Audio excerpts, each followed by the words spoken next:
நம்ம பார்க்க போகிற படத்தோட பேர் ஆல் இன் ஆல் அழகுராஜா. அதுதான் படத்தோட பேர். வாங்க கதைக்குள்ளே போயிடலாம். இந்த படம் பார்த்தீங்கன்னா செம்ம காமெடியாக இருக்கும். அதாவது காமெடியன் வந்து சந்தானம் தான். கார்த்தி தான் ஹீரோவாக இருப்பார். ஆனால் சந்தானத்துக்கு ஈக்குவலாக கார்த்தி வந்து காமெடி பண்ணியிருப்பாரு. நல்லாவே இருக்கும் படம் பார்க்க. வாங்க கதைக்குள்ளே போயிடலாம். இப்போ எடுத்த உடனே பார்த்தீங்கன்னா வந்து ஹீரோட வீட்டு தான் காட்டுவாங்க. ஹீரோட பேர் தான் வந்து ஆல் இன் ஆல் அழகுராஜா. அவர் வந்து ட்ரிபிள் ஏ அப்படின்னு சொல்லிட்டு ஒரு டிவி சேனல் தான் வந்து அது வந்து நல்லபடியாக கொண்டு வரணும் அப்படின்னு சொல்லிட்டு நிறைய முயற்சி எடுப்பார்.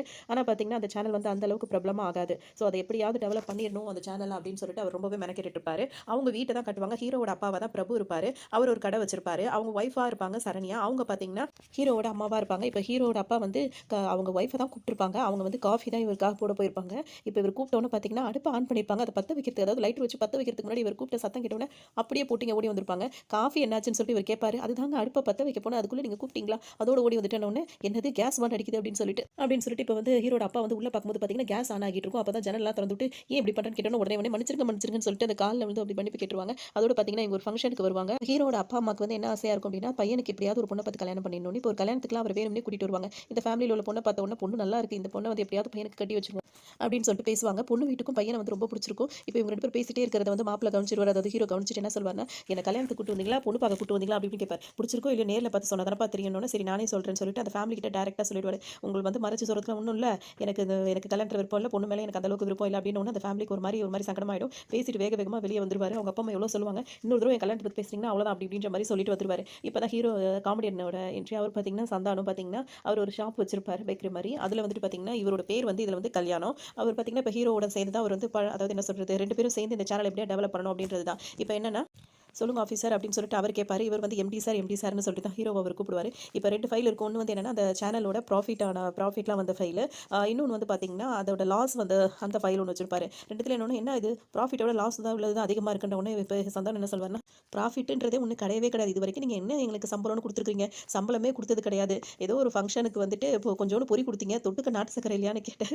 அதுக்கே நீ வந்து இப்படி பேசுறியான்னு சொல்லிட்டு நீ சொல்லிட்டீங்க. இது வரைக்கும் நீங்கள் சம்பளமே கொடுத்ததில்லை, ஏதோ நீங்கள் கவலைப்படக்கூடாது அப்படின்றதுனால தான் அந்த ப்ராஃபிட் ஃபைலில் ஒரு பேப்பர் வச்சிருக்கேன், மற்றபடி வேற ஒன்றும் இல்லை அப்படின்னு சொல்லிட்டே இருப்பாரு. அப்பதான் பார்த்தீங்கன்னா டீ கடையில் வந்து ஒரு பையன் வந்து நின்று டீ காசு அப்படின்னு சொல்லிட்டு கேட்கும்போது ஒன்று ஹீரோ என்ன சொல்வார்னா, அந்த பையன் டீ குடிக்க காசு கேட்குறான், கொடுத்து அனுப்புன்னு சொல்லும்போது அவன் டீ குடிக்க காசு கேட்கல, நம்ம குடிச்சு டீக்கு காசு கேட்டுட்டு இருக்காண்டவனே. இப்போ நாங்கள் பட்ஜெட் மீட்டிங் பற்றி தான் பேசிட்டு இருக்கோம், நீ கொஞ்ச நேரம் கழிச்சு வாப்பா அப்போ தரேன் அப்படின்னு சொல்லிட்டு அவர் ஒரு வழியாக அனுப்பி வச்சிருவாங்க. நம்ம இப்படியே இருந்தாலும் சரி வராது, எப்படியாவது நம்ம டெவலப் ஆகணும் அப்படின்னா வந்துட்டு ஏதாவது ஒரு நகை கடையோ அந்த மாதிரி ஒரு பெரிய பெரிய கடைக்கு போயிட்டு நம்ம வந்து ஆட் ஏதாவது எடுக்கணும், அதை நம்ம சேனலில் வந்து பப்ளிஷ் பண்ணணும், அப்போ தான் நம்ம சேனல் வந்து நல்லா வரும் அப்படின்னு அதுதான் சரியான ஐடியாவாக இருக்கும்னு சொல்லிட்டு ரெண்டு பேரும் முடிவு பண்ணி வச்சிருவாங்க. இந்த இந்த ஒரு புத்திசாலித்தனம் தான் உங்களை எங்கேயோ கூட்டிட்டு போகுதுன்னு ஹீரோ அடிக்கடி சொல்வார். சரின்னு சொல்லிட்டு இவங்க ரெண்டு பேரும் இப்போ ஒரு நகை கடைக்கு தான் வருவாங்க.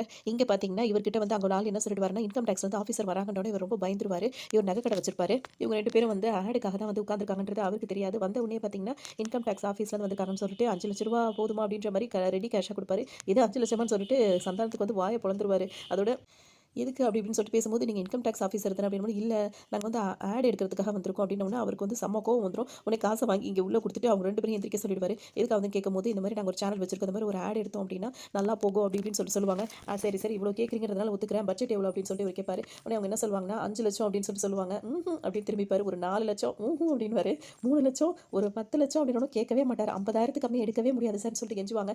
வாய்ப்பே கிடையாது, 5,000 தான் ஃபைனலான அமௌண்ட் அப்படின்னு. 5,000க்கு என்ன பண்ண முடியும்? இதில் வந்துட்டு அவருக்கு வந்து எப்படி சொல்லுவாருன்னா, நயன்தாரா, திரிஷா, அஞ்சலி 3 பேரும் கலந்த மாதிரி ஒரு வடநாட்டு ஃபிகரா அந்த மாதிரி இருக்கணும் அப்படி இப்படின்ற மாதிரி இவர் சொல்லிடுவாரு. இதில் நீங்கள் கொடுக்குற 5,000 ரூபாய்க்கு 3 பேரை கலந்த மாதிரி ஒருத்தவங்களை கூட்டிட்டு வரணும், அதெல்லாம் வாய்ப்பே இல்லைன்னு சந்தானம் சொல்லிடுவாரு. ஒரு ஹீரோ என்ன சொல்வார், நான் தான் சார் எம்டி சார், அவன் என்ன சொல்றது, நான் உங்களுக்கு ஆட் எடுத்து தரேன் அப்படின்ற மாதிரி சொல்லுவாங்க. ஏன்னா அந்த அளவுக்கு அந்த சேனல் வந்து மோசமாக இருக்கும் அப்படின்னு சொல்லிட்டு அவர் சொல்லுவார். சரின்னு சொல்லிட்டு இப்போ வெளியே வருவாங்க. அதோட பார்த்தீங்கன்னா இப்போ டீ கடையில் டீ குடிச்சிட்டு இருக்கும்போது பார்த்தீங்கன்னா சந்தானம் என்ன சொல்வாருன்னா, இவர் கொடுக்குற காசுக்கு நம்ம வந்துட்டு எல்லாரும் கலந்தா வருவாங்க, வந்து நிற்கிறவங்க வந்து சொக்க தங்கம் ஜுவல்லரி, சொக்க வைக்கும் ஜுவல்லரி அப்படின்னு சொல்லிட்டு செஞ்சு காட்டுவார். இவர் வந்து பார்த்தீங்கன்னா அப்படியே ஹீரோ வந்து ஒரு மாதிரி வாய் பொழுதுவாரு. இன்னொரு தடவை செய்ய சொல்லுவார். அதே மாதிரி அவர் செஞ்சு காட்டுவார்.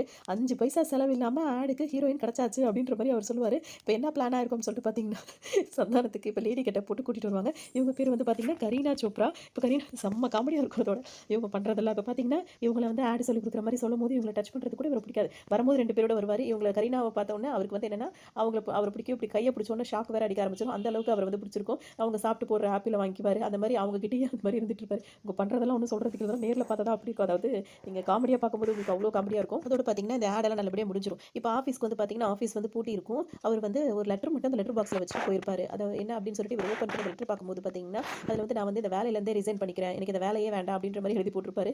என்ன தைரியம் இருக்கு அப்படின்னு சொல்லிட்டு நேராக அவர் இருக்கிற இடத்துக்கு போவார். எதுக்கு இப்படி இஷ்டத்துக்கும் பண்ணுற அப்படின்னு கேட்கும்போது, வாங்க எம்டி சார், இதுக்கு மேலே என்னால் இந்த வேலையை பார்க்க முடியாதுன்னு என்ன காரணம் என்ன இதுன்னு சொல்லிட்டு அவர் கேட்கும்போது பார்த்தீங்கன்னா அப்போ தான் சொல்வார், அந்த நகைக்கடை ஓனர் இருக்கார்ல, அவர் வந்து இவர் கூப்பிட்டு பேசியிருப்பாரு. அப்படின்னா என்ன அப்படின்னா, கரீனா இருக்காங்கல்ல, அவங்கள வந்துட்டு கரீனா அவர் ஷார்ட் ஃபார்மில் கூப்பிட்றாரு. கூப்பிட்டுட்டு கரீனா இல்லாமல் எனக்கு எதுவுமே இல்லை, கரீனா வந்ததுக்கப்புறம் என் சித்தனை ஃபுல்லாக கரீனா இருக்கு அப்படின்னு சொல்ல சந்தானத்தோட முகம் பார்த்தீங்கன்னா அப்படியே மாறிக்கிட்டே இருக்கும். எப்படியாவது அவளை நான் வந்துட்டு அவளுக்கு அதாவது சின்ன வீடாவது செட் பண்ணி அவளோட நான் வாழ்ந்துடணும், என் வாழ்க்கையை அவளுக்காகவே இது பண்ணுறதா இருக்கேன் அப்படி இப்படின்னு சொல்லும்போது பார்த்தீங்கன்னா ஹீரோக்கு செம்ம சிரிப்பாக இருக்கும். அப்படியே சிரிப்பை அடக்கிக்கிட்டே இருப்பார். அதோட பார்த்தீங்கன்னா இதுக்கு மேலே என்ன ஆனாலும் இதை நான் செய்ய மாட்டேன் அப்படி இப்படின்னு வந்து சந்தானம் சொல்லிடுவார். இந்த வேலைக்கு நீங்கள் சேரும் போது என்ன சார் சொன்னீங்க அப்படின்னு சொல்லி கேட்கும்போது பார்த்தீங்கன்னா அப்போ வந்து சந்தானம் வந்து ஒரு பேக்கரி தான் வச்சிருப்பாரு. ஆனால் அவருக்கு கல்யாணம் ஆகாமல் இருக்கும், அவருக்கு ஒரு தோஷம் மாதிரி இருக்கும், அதனால் அது போகணும் அப்படின்னு சொல்லிட்டு தான் வெயிட் பண்ணிட்டு இருப்பாங்க. இப்போ பார்த்தீங்கன்னா வந்துட்டு சரி நம்ம இப்போ இன்னொரு இடத்துக்கு ஒரு ஃபங்க்ஷனுக்கு போக வேண்டியிருக்கு, அந்த கல்யாணத்துக்கு அங்கே போனாவது அங்கே ஏதாவது பெரிய ஆளுங்களாம் வருவாங்க, அவங்கள பார்த்து ஏதாவது ஆர்டர் பிடிக்கலாம் அப்படின்ற மாதிரி ஒரு கல்யாணத்துக்கு வருவாங்க. அங்கே பார்த்தீங்கன்னா வந்துட்டு ஹீரோயின் இருக்காங்களா, இங்கே தான் வந்து ஹீரோயின் வந்து என்ட்ரி. ஹீரோ வந்து ஹீரோயினை பார்த்த உடனே ஹீரோக்கு வந்து ரொம்பவே பிடிச்சிருக்கும். வந்த உடனே பார்த்தீங்கன்னா அந்த ஃபங்க்ஷனுக்கு தானே அவங்களும் வந்திருக்காங்க. இப்போ அவங்க வந்து வந்த உடனே வந்துட்டு ஃபாதர் இருக்காரு, சர்ச் ஃபாதர் இருப்பாங்களா, அவங்கள்ட்ட போய் ஆசீர்வாதம் வாங்கிட்டு இருப்பாரு. ஹீரோ பார்த்தோன்னே டக்குன்னு அங்கேயே வந்து ஓ அப்போ நம்மளும் அப்படிதான் அப்படின்ற மாதிரி அவர் அப்போவே கற்பனை பண்ணிப்பாரு. அதோட பார்த்தீங்கன்னா வந்துட்டு இப்போ உள்ளே போகும்போது பார்த்தீங்கன்னா அங்கே வந்து ஒரு சாமி இருப்பாங்க. அவங்களவே வந்துட்டு இவங்க ப்ரே பண்ணும்போது பார்த்தீங்கன்னா கிட்ட போய் நின்றுட்டு அவரும் ப்ரே பண்ணிட்டு இருப்பாரு. இதை ஹீரோயின் பார்த்துருவாங்க. ஏன்னா அவ்வளோ கிட்ட அவங்க திரும்ப இடத்துல அவ்வளோ கிட்ட நின்றுட்டு இருப்பாங்க. இப்போ இவங்க எதுக்கு இங்கே வந்திருக்காங்க அப்படின்னு சொல்லிட்டு பார்த்தோம் அப்படின்னா, இவங்க பேர் சித்ரா தேவி பிரியா. இவங்க வந்துட்டு பாட்டு பாடுறதுக்காக தான், அந்த ஃபங்க்ஷனில் பாட்டு பாடுறதுக்காக தான் இவங்க வந்திருக்காங்க. இவங்க வந்து இவர் என்ன நினச்சிப்பாங்க அப்படின்னா, அவர் வந்து ரசிகர் தன்னோட ஃபேனு அப்படின்னு சொல்லிட்டு நினச்சிப்பாங்க. அவரும் பார்த்தீங்கன்னா அவங்க போகிற இடத்துல பின்னாடியே வால் மாதிரியே போயிட்டே இருப்பாரு. அந்த அளவுக்கு நம்மளுக்கு ஒரு ஃபேன் இருக்காங்கன்னு சொல்லிட்டு ஹீரோயினுக்கு ரொம்ப சந்தோஷமா இருக்கும். இப்போ எல்லாரும் உட்காந்துருப்பாங்க அவங்கவுங்க இடத்துல, ப்ளீஸ் அங்கே கீழே உட்காருங்க அப்படின்னு சொல்லிட்டு ரொம்ப அந்த ஃபேன்ஸ் கிட்ட ரொம்ப இதாக பணிவா பேசணும்னு அவரும் போய் கீழே போய் உட்காந்துருவாரு. எல்லாருமே சட்டம் பண்ணாம நேரம் எல்லாரும் ஸ்டேஜை பார்க்க உட்காந்துருப்பாங்க. ஆனால் இவரும் சந்தானமும் மட்டும் தான் வந்துட்டு இவங்க பாட்டு பாடுறது கேட்குற மாதிரி உட்காந்துருப்பாங்க. வேற யாருமே இவங்க பாட்டு போய் கேட்கறதுக்கு மாதிரி உட்காந்துருக்க மாட்டாங்க. அந்த சேரே இவங்க 2 பேர் தான் திருப்பி போட்டிருப்பாங்க. வந்த இடத்துல என்னப்பா பண்ணிட்டு இருக்கேன்னு கேட்கும்போது, இல்லை அந்த பொண்ணை பார்த்தீங்களா, பார்த்த உடனே எனக்கு பிடிச்சிருக்கு. சில பொண்ணுங்க வந்துட்டு பார்க்க அழகா இருக்கும், ஆனால் குரல் நல்லா இருக்காது. சில பொண்ணுங்க வந்து குரல் நல்லா இருக்கும், பார்க்க அழகா இருக்காது. ஆனால் என் பொண்ணு நான் பார்த்துக்க பொண்ணு பார்த்தீங்களா எல்லாமே அழகா இருக்கு அப்படின்னு சொல்லி இவங்க 2 பேரும் எல்லாம் அந்த பக்கம் பார்ப்பாங்க, இவங்க 2 பேரும் இந்த பக்கம் பார்த்துட்டு வந்திருப்பாங்க. இப்போ பாட்டு பாட போறாங்க, அதை பார்க்கறதுக்கு இவங்க 2 பேரும் அவ்வளோ ஆர்வமா இருப்பாங்க. சித்ரா தேவி பிரியாவின் இசை மலையில் நலைய தயாரா அப்படின்னு சொல்லிட்டு கேட்பாங்க. ஏ நீ இதயம்னு ஆரம்பிப்பாங்க. உடனே இவர் என்ன அப்படி இப்படின்னு கேட்டுட்டே இருப்பாரு. ரொம்ப நேரம் இது பண்ணும்போது பார்த்தீங்கன்னா மைக் சரியில்லை, இவங்க மியூசிக் சரியாக போடல அப்படி இப்படின்னு உடனே ஹீரோவும் சமாளிச்சுட்டு இருப்பாரு. லாஸ்ட்டாக வந்து அவங்க வாய்ஸே அவங்க வந்து ஹீரோ சொல்ல காதில் வாங்க பாடிக்கிட்டே இருப்பாங்க. அந்த நேரம் இந்த நேரம்ன்ற மாதிரி ஆரம்பிச்சிருவாங்க. உடனே பொறுமை தாங்காமல் மேலே ஏறி வந்து நிப்பாட்டு நீ பாட்டுக்கு பாடிட்டே இருக்க அப்படின்னு சொல்லிட்டு பின்னாடி உள்ளவங்க எல்லாரையும் விரட்டி விட்டுருவாங்க. நீங்கள் தான் இப்போ பாடுற பாட்டுக்குலாம் வந்து மியூசிக் வச்சிருக்கீங்க, இனிமேல் உங்களை எங்கேயும் பார்க்கக்கூடாது அப்படின்ற மாதிரி அவங்களாம் திட்டி அனுப்பி விட்டுருவாரு. எல்லாரும் இவ்வளோ ஆசை என் பாட்டை கேட்டு உட்காந்துட்டு இருக்காங்க, உங்களுக்கு மட்டும் ஏன் இப்படி அப்படின்னு கேட்கும்போது, எல்லாரும் நீ பாடுற பாட்டை ஆசையை கேட்டு உட்காந்துருக்காங்களா, இங்கே பாரு நீ அழகா இருக்க, வாய்ஸ் கூட நல்லா தான் இருக்கு, ஆனால் நீ பாடுறது கேவலமாக இருக்கு, தயவு செஞ்சு பாடாது, இனிமேல் நீ பாடினா உன்னை அவ்வளோதான் அப்படி இப்படின்னு சொல்லிட்டு பயங்கரமா அங்கிருந்து சத்தம் போட்டு வெளியே வருவாரு. என்ன பாஸ் இது குரல் இப்படி இருக்கு, ஆனா இப்படி அப்படி இப்படின்னு இங்க நம்ம வந்த வேலையை பார்க்கலாமா அப்படின்னு சொல்லிட்டு சந்தானம் சொல்வாரு. நான் வந்த வேலையை தான் பார்த்துட்டு இருக்கேன், நான் வந்த வேலை அது கிடையாது, காதர் பாய் பிரியாணியை சாப்பிட தான் நான் வந்திருக்கேன் அப்படின்னு சொல்லிட்டு சொல்லுவாரு. இந்த தேவிக்கு வந்து பாத்தீங்கன்னா காதர் பாய் பிரியாணி வந்து சமைக்கிறதுக்காக தான் இப்போ சந்தானம் வந்திருக்காரு. இப்போ பாய் பாத்தீங்கன்னா அவருக்காகவே அவர் பிரியாணிலாம் கொண்டு வந்து கொடுப்பாரு. பாயோட பிரியாணிக்கு என் நாக்கு அடிமை அப்படின்ற மாதிரி சந்தானம் சொல்லுவாரு. அந்த அளவுக்கு இவங்க 2 பேருக்குள்ள அவ்வளவு நட்பு இருக்கும். பாயோட கழுத்துல வந்து ஒரு வெள்ளியில ஒன்று போட்டிருப்பாரு. இது என்னன்னு தெரியுமான்னு கேட்பாரு. அதுக்கு அவர் என்ன டக்குனு ஹீரோ என்ன சொல்வாருன்னா, அது வந்து இந்த இடுப்புல போடுவாங்கல்ல அருணா கோடி அப்படின்னு சொல்லிட்டு, வாய முடியா உனக்கு தான் அப்படி தெரியுது, எங்க 2 பேரோட அன்பு அப்படி இப்படின்ற மாதிரி பாய் பேசுவாரு. பாய் கொஞ்சம் வயிறு உள்ள தள்ளுங்க, கொஞ்சம் வயிறு உள்ள தள்ளுங்கன்னு சந்தானம் சொல்லுவாரு. அதோட ஒரு முள்ள முடிஞ்சவருக்கு தட்டி இதுக்கு மேலே தண்ணா சரி வராதுன்னு சொல்லும்போது அப்படின்னு 2 பேரும் அவங்க ஹக் பண்ணிப்பாங்க. அந்த அளவுக்கு அவங்க 2 பேரும் அவ்வளோ பிரியமா இருப்பாங்க. அதோட பார்த்தீங்கன்னா இப்போ ஹீரோயின் வந்து பார்த்தீங்கன்னா இந்த மண்டபம் இருக்குல்ல, அந்த கல்யாண மண்டபம் அவங்களோட தான். அதனால தான் இந்த கல்யாண மண்டபத்தில் நடக்கிற கல்யாணத்துக்கு எல்லாத்துலேயுமே அவங்க பாட்டு பாட ஆரம்பிச்சிடுறாங்க. அது மட்டும் இல்லாமல் அவங்களுக்கு தேட்டரும் இருக்கும். அவங்க அப்பாவோட எல்லாமே அவங்க பேரில் தான் இருக்கும். அவங்க தான் அதெல்லாம் மெயின்டைன் பண்ணிட்டு இருப்பாங்க. இப்போ ஆஃபீஸ் ரூமுக்கு அவரை கூப்பிட்டு விட்டானே, எதுக்காக அப்படிலாம் கலாட்டா பண்ணுறீங்க, ரசிகராக இருந்தால் அப்படி தான் பண்ணுறதானு இப்பவும் சொல்கிறேன், நீ சுத்தமாக பாடுறது நல்லாவே இல்லை, அது புரிஞ்சுக்கோ அப்படி இப்படின்ற மாதிரி சொல்லுவார். இவங்களால அதை ஏற்றுக்கவே முடியாது. சரின்னு சொல்லிட்டு இவங்களை திருத்த முடியாது, அவர் கண்டபடி திட்டி விட்டு அங்கிருந்து வெளியே வந்துருவாரு. வரும்போது பார்த்தீங்கன்னா இவர் வந்து பார்த்தீங்கன்னா அந்த பிரியாணியை பற்றி தான் பேசிக்கிட்டே வருவார். இவங்க 2 பேர் கிளம்பிட்டாங்கன்னா காதர் வந்து வேகமாக ஓடி வருவார். அவர் வந்த உடனே பார்த்தீங்கன்னா அதில் பிரியாணி அப்புறமா வந்து அவங்களுக்கு தேவையான எல்லா திங்ஸுமே ஒரு பையில வச்சு கொடுப்பாரு. பத்தியா எப்படி இருக்காரு பாரு காதர் ஒரு பாயே பாய் காட்டுற அழகா பாரு அப்படின்ற மாதிரி சொல்லுவாங்க. அந்த அளவுக்கு அந்த பாய் வந்து எல்லாமே அவருக்கு செட்டாக வச்சு கொடுப்பாங்க. இங்கே பார்த்தீங்கன்னா என்னடா இப்படிலாம் நடந்துட்டு இருக்குன்னு சொல்லிட்டு ஹீரோ ரொம்ப ஒரு மாதிரி ஆயிடுவார். அந்த ஹீரோயின் மேல உள்ள ஒரு மாதிரி அவருக்கு இருக்கும். சரின்னு சொல்லிட்டு சரி படம் பார்க்கலாம்னு சொல்லிட்டு படம் பார்க்க வருவாங்க. இது அவங்க தேட்டர் தானே, அது படம் பார்த்த இடைவெளியில வந்துட்டு விளம்பரம் எதுவும் போடாம சித்ரா சித்ரா தேவி இசையை வந்து கேட்டு மகிழுங்கள் அப்படின்னு சொல்லிட்டு இன்டர்வல் டைம்ல ஃபுல்லா அவங்க பாட்ட போட்டுருவாங்க. திரும்பவும் இவங்களோட கீச்சு கீச்சு குரல் அவர் கேட்டோன்னே பார்த்தீங்கன்னா, அவருக்கு செம்ம கோவமாயிடும். உடனே ஒரு பாட்டில் எடுத்து அப்படியே அந்த ஸ்க்ரீன்ல அடிச்சு அப்படியே ஸ்க்ரீனை ஃபுல்லா கிழிச்சிருவாரு. இது இவங்களுக்கு தெரிஞ்சவொன்னே ஆஃபீஸ் ரூமுக்கு கூட்டு வருவாங்க அவங்க அசிஸ்டன்ட் அனுப்பி. அவங்க கூட்டிட்டு வந்தவொன்னே பார்த்தீங்கன்னா, இது எங்க அப்பா தேட்டர், அதாவது என் தேட்டர் அப்படின்ற மாதிரி அவங்க சொல்லுவாங்க. இவர் கிழிச்ச ஸ்க்ரீன்ல அந்த இதெல்லாம் செலவு எல்லாத்தையுமே வந்து எங்க அப்பா கணக்குல எழுதிக்கோ அப்படின்ற மாதிரி சொல்லுவாங்க. இவர் மேல போலீஸ் கேஸ்லாம் எதுவும் கொடுக்க வேண்டாம் அப்படின்ற மாதிரியே சொல்லிடுவாங்க. இப்போ மேனேஜர் வந்து என்ன சொல்லுவாங்க, மேடம் அடுத்து ஒரு ஃபங்க்ஷன் வருது, அதில் என்ன பாட்டு பாடலாம் அப்படின்னு சொல்லும்போது, மாங்குயிலே பூங்குயிலே அப்படின்னு கேட்கும்போது அதை இப்போ தான் பாடணும் அப்படின்னு சொல்லிடுவாங்க. சரி ஓகே, அது அப்புறமா வந்துட்டு சுந்தரி கண்ணால் ஒரு செய்தி அந்த பாட்டு அப்படின்னு சுந்தரி கண்ணால் ஒரு செய்தி அந்த பாட்டு அது அவ்வளோ தான் நல்லா இருக்காது அப்படின்னு சொன்னோம்னா ஹீரோ இவ்வளோ நேரம் பொறுமையாக இருந்தவருக்கு பார்த்தீங்கன்னா செம்ம கோவம் வந்துடும். அந்த பாட்டு நல்லா இருக்காதா அப்படின்னு சொல்லிட்டு அவங்க ஒரு பெரிய கலாட்டாவே பண்ணிடுவாரு. அதோட பார்த்தீங்கன்னா கண்டிப்பாக இவ்வளோ பெரிய கலாட்டா பண்ணிட்டு போயிட்டாரா, திரும்ப வந்து நான் யாரும் உனக்கு காட்டுறேன்ற மாதிரி அவங்க அப்பாட்ட சொல்லி பெரிய பிரச்சனை பண்ணிடுவாங்க அப்படின்னு சொல்லிட்டு ஹீரோக்கு தெரியும், அவர் ஃப்ரெண்டுக்கு தெரியும். உடனே அவரோட ஃப்ரெண்டு வந்து என்ன பாஸ் இப்படி செஞ்சிட்டீங்க, என்ன எப்படி சார் இப்படி செஞ்சிட்டீங்க, வாங்க இனிமேல் நம்ம கொஞ்ச நாளைக்கு இங்கே தலை காட்டவே கூடாது, அவங்களும் எவ்வளோ பெரிய இடம், அவங்க கிட்ட போய் இப்படி வம்பு வளர்த்துட்டீங்களா அப்படின்வாங்க. அதுக்கு ஏற்ற மாதிரி இவங்களும் அவங்க அப்பாட்ட போய் சொல்லுவாங்க, இந்த மாதிரி ஒருத்தர் வந்து எனக்கு கலாய்ச்சிட்டான் அப்படி இப்படின்னு. இங்கே வந்து பார்த்தீங்கன்னா இப்போ நம்ம கொஞ்ச நாளைக்கு வெளியவே இருக்கக்கூடாது, வாங்க வீட்டுக்கு போய் கதவு சாத்திப்போம் அப்படின்னு சொல்லிட்டு வீட்டுக்கு வேக வேகமாக வந்து ரூமுக்கு வந்து கதவு வேற வேகமாக சாத்திட்டு உள்ளே உட்காந்துருப்பாங்க. ஹீரோ அவர் வெளியே விடவே மாட்டேன்வாரு. அப்போ பார்த்தீங்கன்னா அந்த ரூம் கதவு வந்து யாரோ தட்டுவாங்க. அவங்க தான் குரூப்பாக வந்துட்டு அங்கே இப்போ என்ன பண்ண போகிறோம் அப்படின்னு எதா இருந்தாலும் நான் பார்த்துக்கிறேன் அப்படி இப்படின்னு அவர் வந்து ஹீரோ வந்து சொல்லிட்டே இருப்பாரு. நீங்கள் பார்த்துப்பீங்க நான் பார்த்துக்க முடியுமான்னு சொல்லிட்டு கேட்கும்போது வந்தது யாரா இருக்கும் அப்படின்னு சொல்லிட்டு பார்த்தீங்கன்னா அந்த நகைக்கடைக்காரா இருப்பாரு. இப்போ இந்த நகைக்கடைக்காரர் வந்து என்ன சொல்வாருன்னா, கல்யாணம் எங்க அப்படின்னு சொல்லிட்டு கேட்பாரு.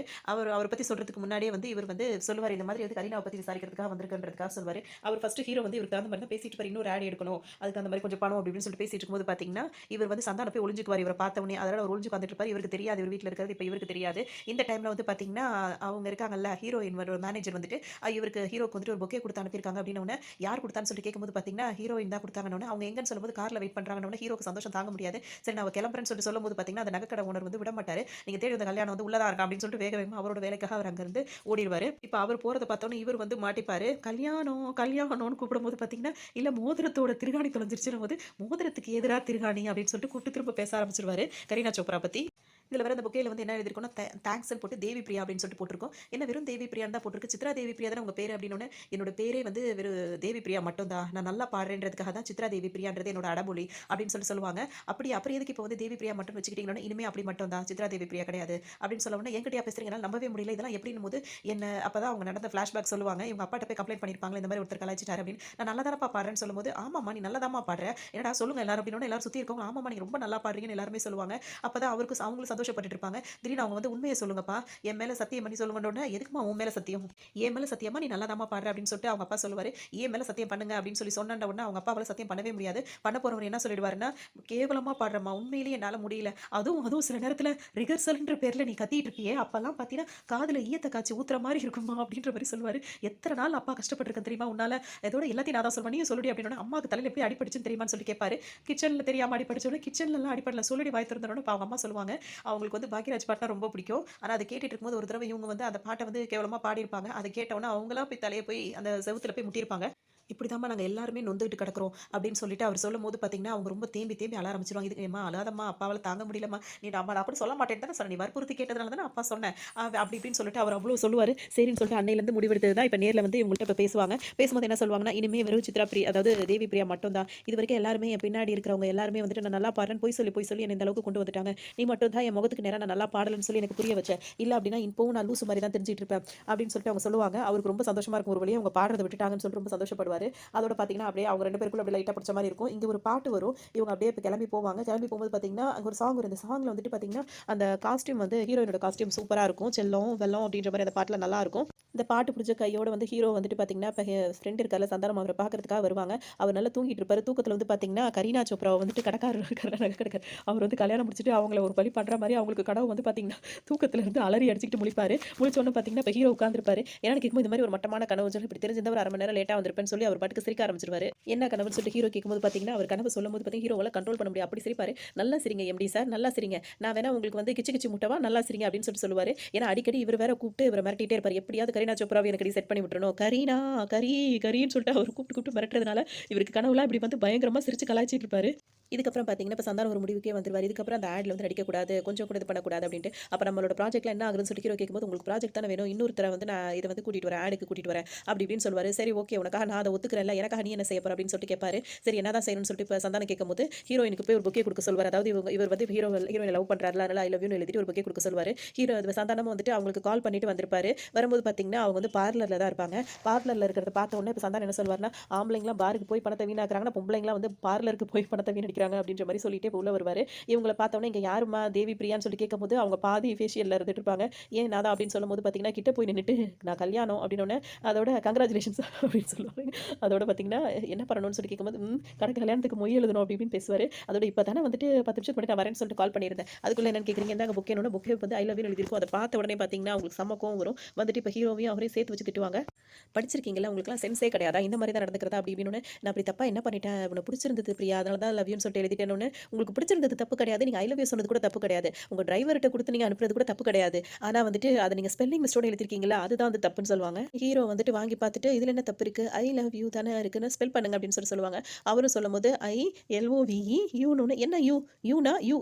YOUனா தான் யூ அப்படின்னு சொல்லுவாங்க. ஹீரோக்கு செம்ம சிரிப்பா இருக்கும். அதோட பார்த்தீங்கன்னா, "கிளம்புங்க இங்கருந்து. இங்கிலீஷ்ல யார் தப்பா பேசினாலும் சுத்தமா எனக்கு பிடிக்காது" அப்படின்னு சொல்லிட்டு கிளம்பிருவாங்க அவங்க பாட்டுக்கும். உடனே ஹீரோக்கு ஒரு மாரி ஆயிடும். அதோட அவர் வெயிட் பண்ணிட்டே இருப்பாரு. இவங்க ஃபேஷியல்லாம் முடிச்சுட்டு இவங்க வெளிய வரும்போது பார்த்தீங்கன்னா, சந்தானம் என்ன சொல்லிட்டு இருப்பாருன்னா, குட் மார்னிங் ஜிஎம்னும் டேக் கேர் டிசினும் அப்படின்னு மாத்துனது ஷார்ட் ஃபார்ம்ல மாத்துனதே இந்த பொண்ணுங்க தான். இவங்க வந்து இங்கிலீஷ்ல வந்து தப்பா பேசக்கூடாதுன்னு சொல்றாங்க அப்படின்ற மாரி சொல்லிட்டு இருப்பாரு. அதோட பார்த்தீங்கன்னா, அவர் கிளம்பிருவாரு. இப்ப ஹீரோ மட்டும் வெயிட் பண்ணிட்டு இருப்பாரு. இவங்க வந்து அந்த வேலையெல்லாம் முடிச்சுட்டு இப்ப வெளிய வரும்போது பார்த்தீங்கன்னா, என்ன விஷயம்னு சொல்லிட்டு கேட்பாங்க. பேசணும்னு சொல்லும்போது பேசுங்கன்னு தனியா பேசணும்னு சொல்லும்போது, ஹீரோயின் என்ன பண்ணுவாங்கன்னா, டிரைவர் கார வந்து ஒரு 10 ஃபீட் டிஸ்டன்ஸ்ல வந்து ஃபாலோ பண்ணிட்டே வாங்க அப்படின்னு சொல்லும்போது, இவங்க 2 பேரும் நடந்துட்டு முன்னாடி நடந்துட்டே பேசிக்கிட்டே போவாங்க. அப்பதான் பிரியா நீங்க வந்து இங்கிலீஷ் மீடியம்னு கேட்கும்போது, ஆமா நான் இங்கிலீஷ் மீடியம் தான். ஆனா நான் தமிழ்லலாம் வீக் கிடையாது. நல்லாவே நான் வந்து தமிழும் படிப்பேன், இங்கிலீஷும் படிப்பேன். ஆனா ஸ்பெல்லிங் மிஸ்டேக்ஸ் எல்லாம் யாராவது பண்ணாங்க எனக்கு சுத்தமா பிடிக்காது. நேத்து கூட நான் கவிதைலாம் கூட எழுதுவேன் தெரியுமா? அப்படின்னு சொல்லிட்டு ஹீரோயின் சொல்லுவாங்க. என்ன கவிதைன்னு சொல்லிட்டு கேட்கும்போது, ஒரு இதயம், ஒரு இதயம், இரு இதயமானதே, இரு இதயமானதே, அது நொறுங்கி போனதேன்ற மாரி விஷயத்த சொல்லிட்டு இருப்பாங்க. அத கேட்டோனே, ஐயய்ய! என்ன ஒரு மொக்க கவிதைன்னுவாங்க. என்ன சொன்னீங்கன்னு கேட்கும்போது, என்ன ஒரு நல்ல கவிதை, ஆச்சரியக்குறி அப்படி இப்படின்னு அவர் சமாளிச்சிருவாரு. இந்த கவிதைய கேட்டாங்கன்னா, பிரிஞ்சு போன லவர்ஸ் கூட சேர்ந்துருவாங்க அப்படின்னு சொல்லுவாரு. அதோட இவங்க 2 பேரும் அப்படியே பேசிட்டு அப்படியே கிளம்பிருவாங்க. அதாவது அவங்க சொல்லுவாங்க, ஹீரோயின் வந்து சொல்லுவாங்க. ஹீரோவும் சரி, சரி அது போக்குலயே போனா தான் சரி வரும்ன்ற மாரி அமைதியா இருப்பாரு. ஹீரோட ஃப்ரெண்ட் இருக்கார்ல, அவர் என்ன பண்ணுவாருன்னா, ஒரு நோட்டீஸ் குடுப்பாரு. அந்த நோட்டீஸ்ல வந்து பார்த்தீங்கன்னா, மங்களம் சிட் ஃபினான்ஸ் இருக்குல்ல, அந்த மாதிரி வந்து அதுக்கு வந்து நம்ம ஆட் எடுத்து குடுப்போம்னு சொல்லுவாரு. என்னையா சொல்ற? வேற ஆள புடிச்சிட்டு வா அப்டின்னா, இந்த மாதிரி புடிச்சிட்டு வர இவங்கலாம் வந்துட்டு செலவே பண்ண மாட்டாங்க. பிசுனாரிங்க அப்டி இப்டின்னு சொல்லுவாரு.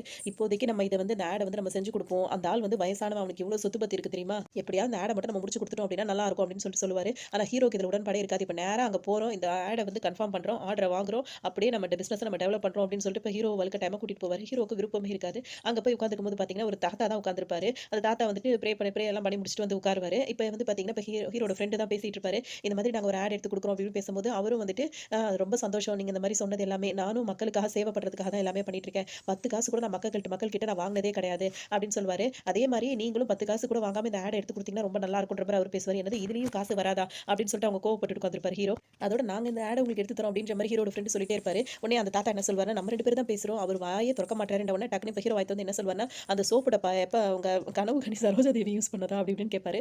அப்படிலாம் கிடையாது. அது வந்து நான் செகண்ட் ஸ்டாண்டர்ட் அந்த மாரி படிக்கும்போது ஓட்டப்பந்தயத்துல ஃபர்ஸ்ட் பிரைஸ் வாங்குனேன் அப்படின்னு சொல்லுவாரு. அதை இப்பவும் பத்திரமா வச்சிருக்கேன். அத உட்கார்ந்திருக்கானே அவன் செகண்ட் பிரைஸ் வந்தான் அப்படின்னு சொல்லிட்டு அவரோட ஃப்ரெண்டையும் அதே ஆஃபீஸ்ல வச்சிருக்கிறத பத்தி காட்டுவாரு. ரொம்ப நல்லது அப்படின்னு சொல்லிட்டு இவருக்கு செம்ம கோவமா இருக்கும். சரின்னு சொல்லிட்டு இப்ப உங்களுக்கு ஒரு ஆர்டர் கிடைச்சிருச்சு. இப்ப இந்த ஆட வந்து எப்படியாவது எடுத்துறணும் அப்படின்ற மாரி இப்ப யோசிச்சுக்கிட்டே இப்ப வந்து வெளிய வருவாங்க. வெளிய வரும்போது பார்த்தீங்கன்னா, ஹீரோக்கு கோவமா இருக்கும். அப்பவும் வந்து ஹீரோட ஃப்ரெண்ட் என்ன சொல்வாருன்னா, ஒண்ணும் கவலை கிடையாது. அவனுக்கு அந்த ஆளுக்கு வயசு எவ்வளவு ஆகுது பாத்தியா? இப்ப மட்டும் அந்த ஆட எடுத்து குடுத்து நம்ம நல்ல பேர் வாங்கிட்டோம்னு வச்சுக்கோயேன். கொஞ்ச நாள்ல அவன் மண்டைய போட்டுருவான். அதுக்கப்புறம் நம்ம எல்லாத்தையும் எடுத்துக்க வேண்டியது தான் அப்படி இப்படின்னு சரி இதுவும் நல்ல ஐடியாவா தான் இருக்கு. ஆனா இப்ப இதுக்கு வந்து ஆடுக்கு என்ன பண்றதுன்னு சொல்லிட்டு யோசிக்கும்போது ஹீரோயின் இருக்காங்கல்ல, அவங்கள வச்சு அந்த ஆட் எடுத்துருவோம்னு சொல்லிட்டு திரும்ப திரும்ப அந்த ஆட் எடுக்கும்போது பார்த்தீங்கன்னா, வேணும்னே போய் அவங்கள இங்க தொடுறதும், அங்க தொடுறதும், கன்னத்த கிள்றதுமா ஹீரோ வந்து பயங்கரமா அவ கொஞ்சம் சேட்ட பண்ணிட்டு இருப்பாரு. அதோட ஹீரோயினும் பார்த்தீங்கன்னா, மங்களம் சிட் ஃபைனான்ஸ் இதுல போடுற ஒவ்வொரு ரூபாய்க்கும் நான் கேரண்டின்ற மாரி அவங்க தெளிவா பேசிட்டே இருப்பாங்க.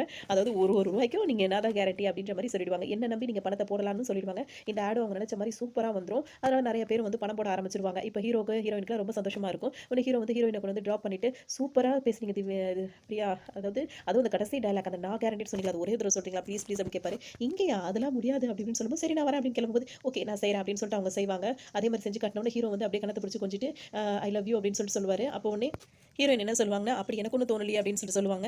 எப்போ தோணும்னு சொல்லிட்டு ஹீரோ கேட்பாரு. இப்போ தோணலாம், நைட் தோணலாம், 12 மணி கூட தோணலாம், எப்போ வேணாலும் தோணலாம்னு. எப்போ தோணாலும் நான் வந்து ஒரு மிஸ்டு காலாவது கொடுங்கன்னு சொல்லிட்டு ஹீரோ கேட்பாரு.